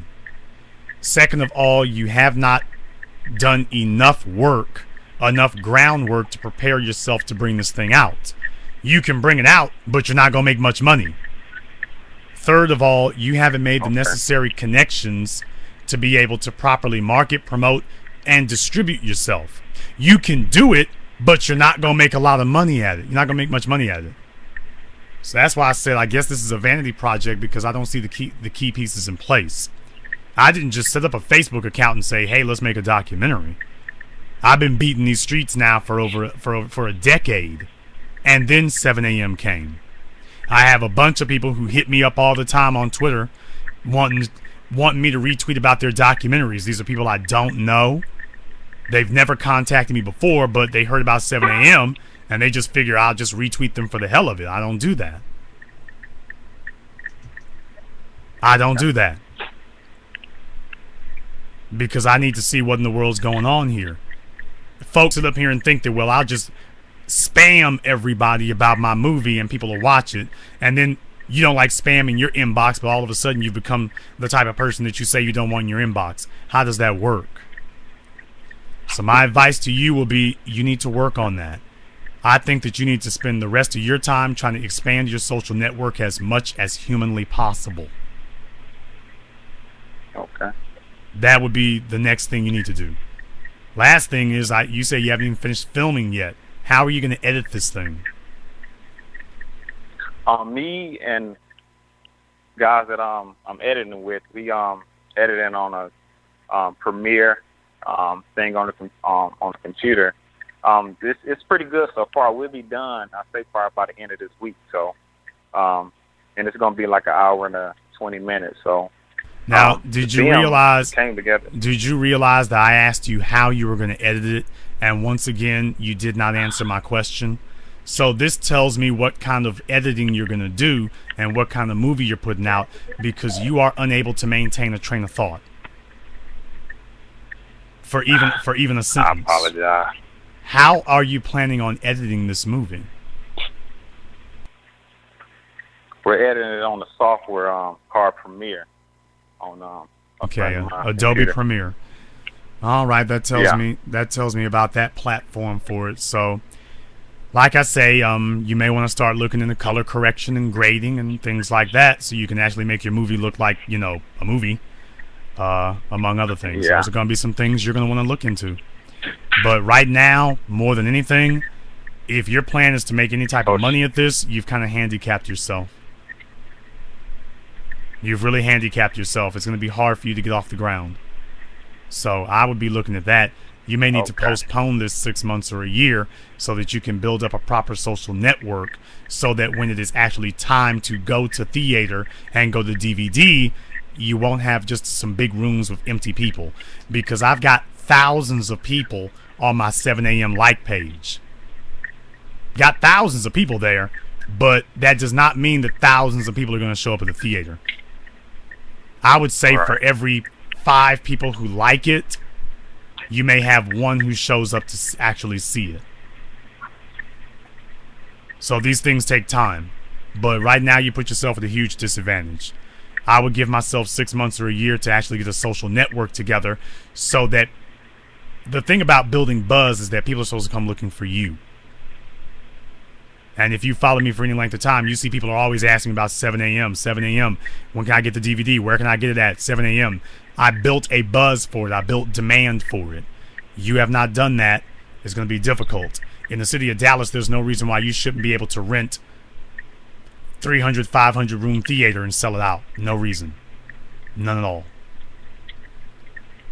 Unless you did not do your proper groundwork beforehand. I'll let you have the last word.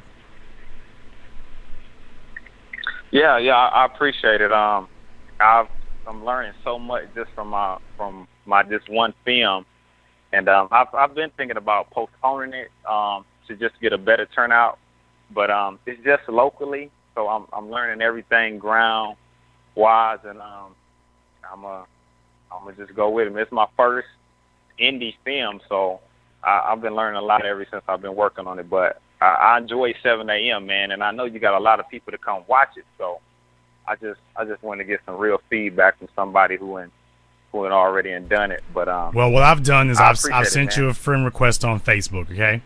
That way you can keep in touch with me. And like I say, it's y'all are young fellas, but you need some mentoring in these kind of things, because unfortunately in black society we have a strategy of ready, shoot, aim. And that's you never make money like that. It has to be ready, aim, shoot. And everybody is just ready to get their film out. We just ready to throw this out there. And people don't understand that only 10% of your effort is going to be done working on this film. The editing and stuff, that's 10% of it. That is 10% of what will make it successful. The other 90% is going to be your marketing, your promotion, your connections, your distribution, all the other things that have nothing to do with filming. that's where you're going to win or lose. Because you can have the greatest film ever if nobody knows it's there. What good did it do you? Perfect point. Well, like I say, just stay in touch with me here. If you have any questions, don't be afraid to ask. And we'll see if we can help you get things straightened out there. I appreciate it, man. Thanks so much. I'll be listening. Black first, as always. Let's see if we can grab a few more. Yeah, I think I got time. I'm going to get everybody here before we leave. But let me get caller from 847. You're on live with the Black Channel. Okay, sounds like he's calling speeding down the highway. Let's get caller from, let's see. Got some folk on here. It shouldn't be that. Let me get caller from, well, I got another one from 347. You're on live with the Black Channel. Hello? Yes, that's you. You're on live. Yeah, hello, Jason Black, first time caller. Yeah, my name is Lex Love from, hello? What is your name? Where are you calling from? Yeah, my name is Lex Love, and I'm from the Bronx. Actually, I'm sending you a friend request, and you just accepted me not too long ago, so just want to, thank you for everything. You changed my life a lot. Been listening to you for, like, a couple of months now, and everything you said, like, I've been, soaking it up. So just want to say Black first and just keep on doing what you're doing, brother. Well, how old are you, Lex? I'm 27 years old. Okay, you're one of the young black males sitting right there in the killing fields of New York. There's no infrastructure. There's no organization. There are no institutions. There's no legacy. You young black men are just sitting ducks up there. And I think that you are starting to realize that at this age. Yeah, definitely. I mean, even to a point where I actually I posted a picture of the DVD of 7 a.m. and I only actually giving it to people who's or showing it to people who basically who get the point, because at this point, like, if I have to explain what's going on with the black situation and what we're going through, and if I have to explain it to you, then I feel like I'm just wasting my time, because you could just go outside, like you said. I'm in the killing zone of New York right now. Like, everybody's dying around here too, and if I have to basically waste my time and talk to you about it, then I feel like you're not even worth it. So, yeah. Well, definitely, like I say, for you young black men in particular, stick close to us over here, because your elders have sold you out, and I think you realize that. Yeah.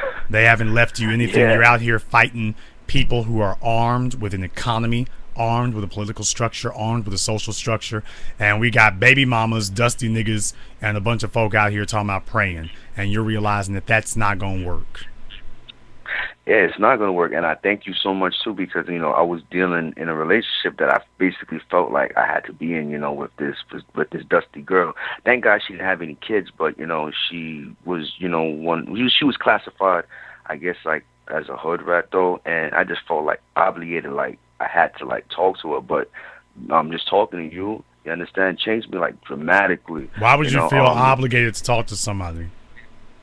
Because, like, as young black men, we don't really have, I can't really speak for all of them, but I'm speaking for myself, because I actually work, as a cook, in Whole Foods, and I see different white people, and 90 seconds. White men, with their nice suits and everything. A lot of these women, black women particularly, they just they just run up to them and stuff like that. And as a young black man, you see things like that, and you go, wow, like, there's something wrong with me.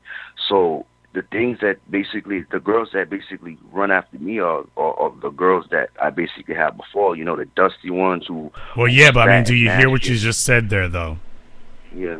Do you realize that when you say things like that, I mean, what you say that we're dealing with white men who are coming up in suits? What you're saying is that you're dealing with people who brought some assets to the table. Now, so as black males, we got to understand, brother, we have lived in a culture in black society where we lie to people. We just lie to them, and we try to treat them like they're stupid. Brother, we live in a world that runs on money.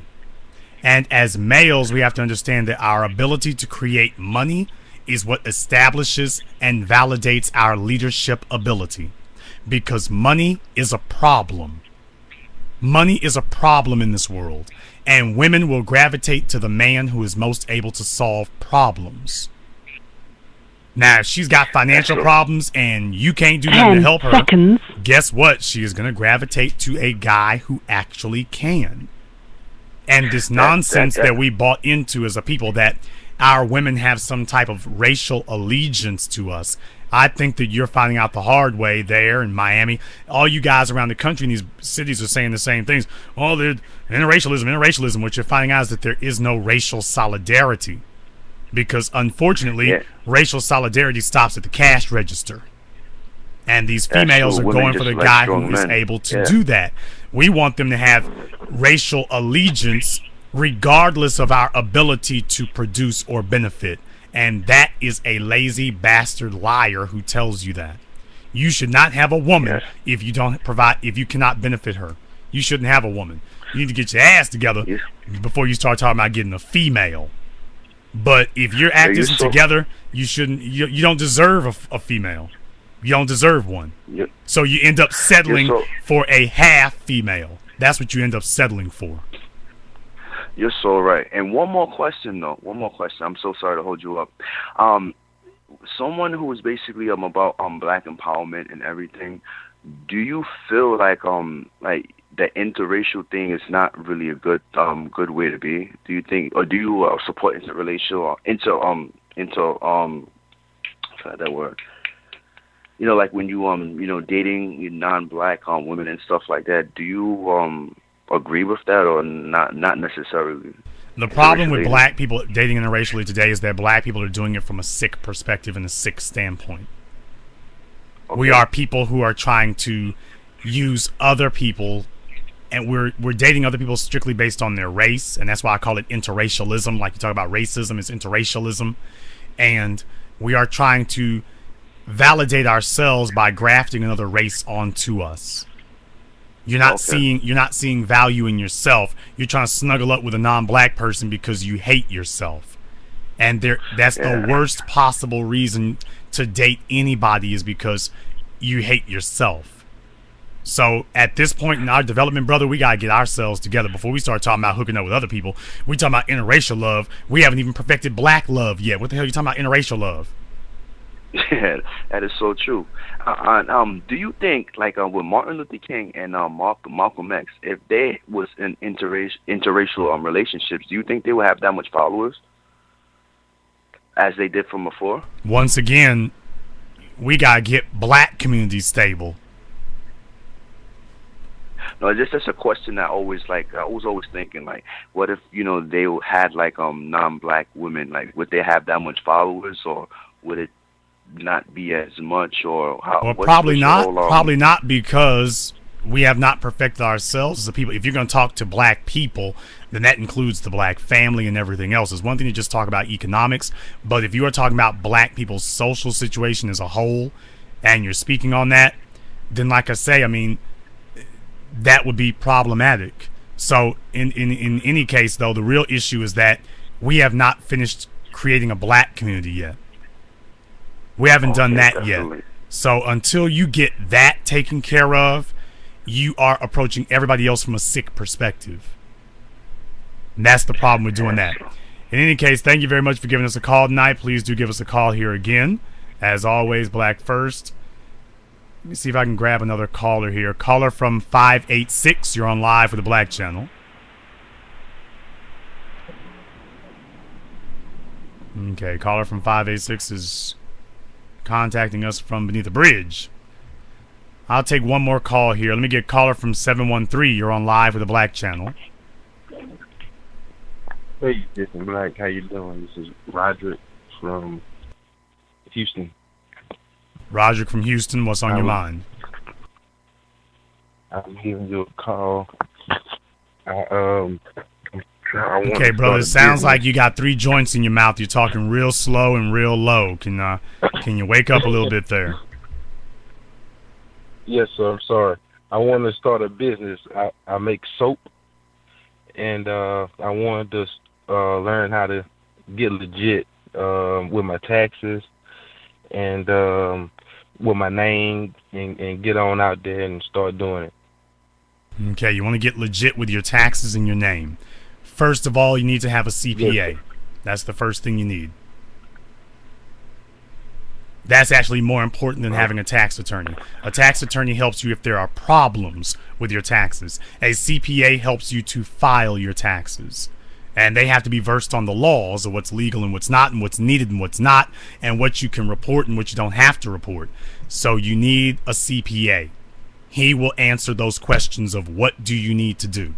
From there, he can most likely refer you to somebody. I mean, if you want to get incorporated or whatnot, which you really need to be, you want to get an LLC. Like I say, you got the websites like LegalZoom that'll help you with that. But you can get an attorney to incorporate you for $200. So even in Texas, you can get an attorney to incorporate you for $200. So like, what about insurance and stuff? Well, I mean, you probably want to have business insurance as well. That's going to be a different matter because business insurance is really dependent upon what you're doing. In your case, you're manufacturing something.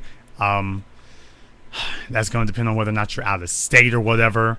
Like I say, a number of different, because I don't know the insurance companies that be available where you are, and even if I did, I'm not sure exactly what their expertise would be. First order of business for you, okay? First order of business is a CPA. Because an insurance and everything, that's all great and wonderful, but your taxes are due every year regardless, and we've already passed tax season. So please understand, once you start filing, the IRS is going to start snooping. Okay, another thing, how do, like, my taxes are bad. I owe back taxes and stuff. How do I separate see. that? Okay. If you owe back taxes, you need to see a tax attorney. Okay. This is what I was saying about before. A tax attorney helps you if you've already got problems. You should have broke in right then. Oh, I already got problems because I owe back taxes.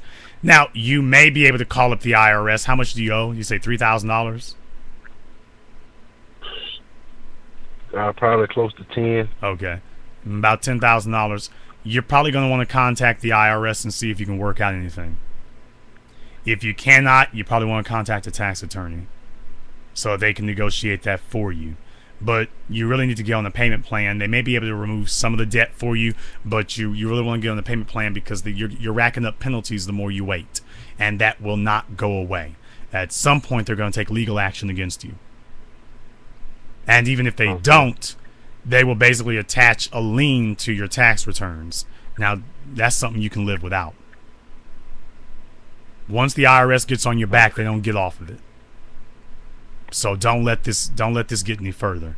You really need to see a tax attorney because you're already in with the IRS.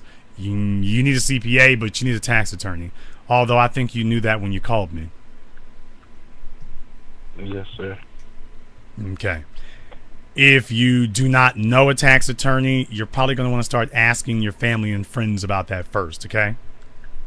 Do you have a job? Yes, sir. Okay, if you do have a job, if your family or friends can't help you, ask a manager or your boss at work if they can refer you to an attorney. Because black folk don't have an attorney until we're already in trouble. White folk and Asians, they got an attorney so that they don't get in trouble in the first place.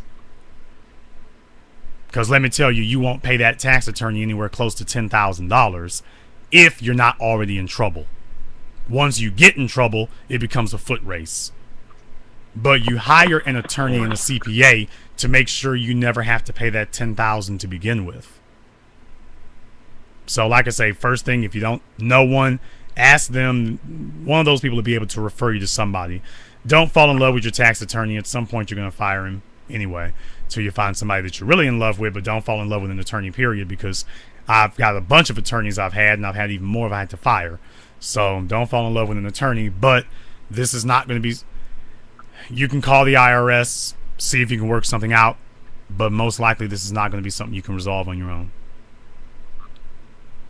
Okay, then. Thank you, brother. Thank you very much for giving us a call here tonight. Let us know how that works out. We don't want to see you driving down the freeway in a Bronco chase. All right. Thank you. All right, brothers and sisters here. if you're young black people listening here tonight, the situation is deadly, dangerous, and dire. I'm glad that we got young black people calling me up because they want direction. That young man should have been able to call his parents. He wasn't able to. I have a lot of young black people not able to call their parents because they're not able to, because they can't help you. They can't do nothing for you. That's what you're here for. And that's what we want you here for. Whether you think you are or not, you're in the revolution. And this concludes tonight's broadcast of the BlackChannel.net Radio. I am your host, your brother, your humble servant, the Black Authority. And until next time, brothers and sisters from around the world, remember, black is the future, and the future is uncompromising.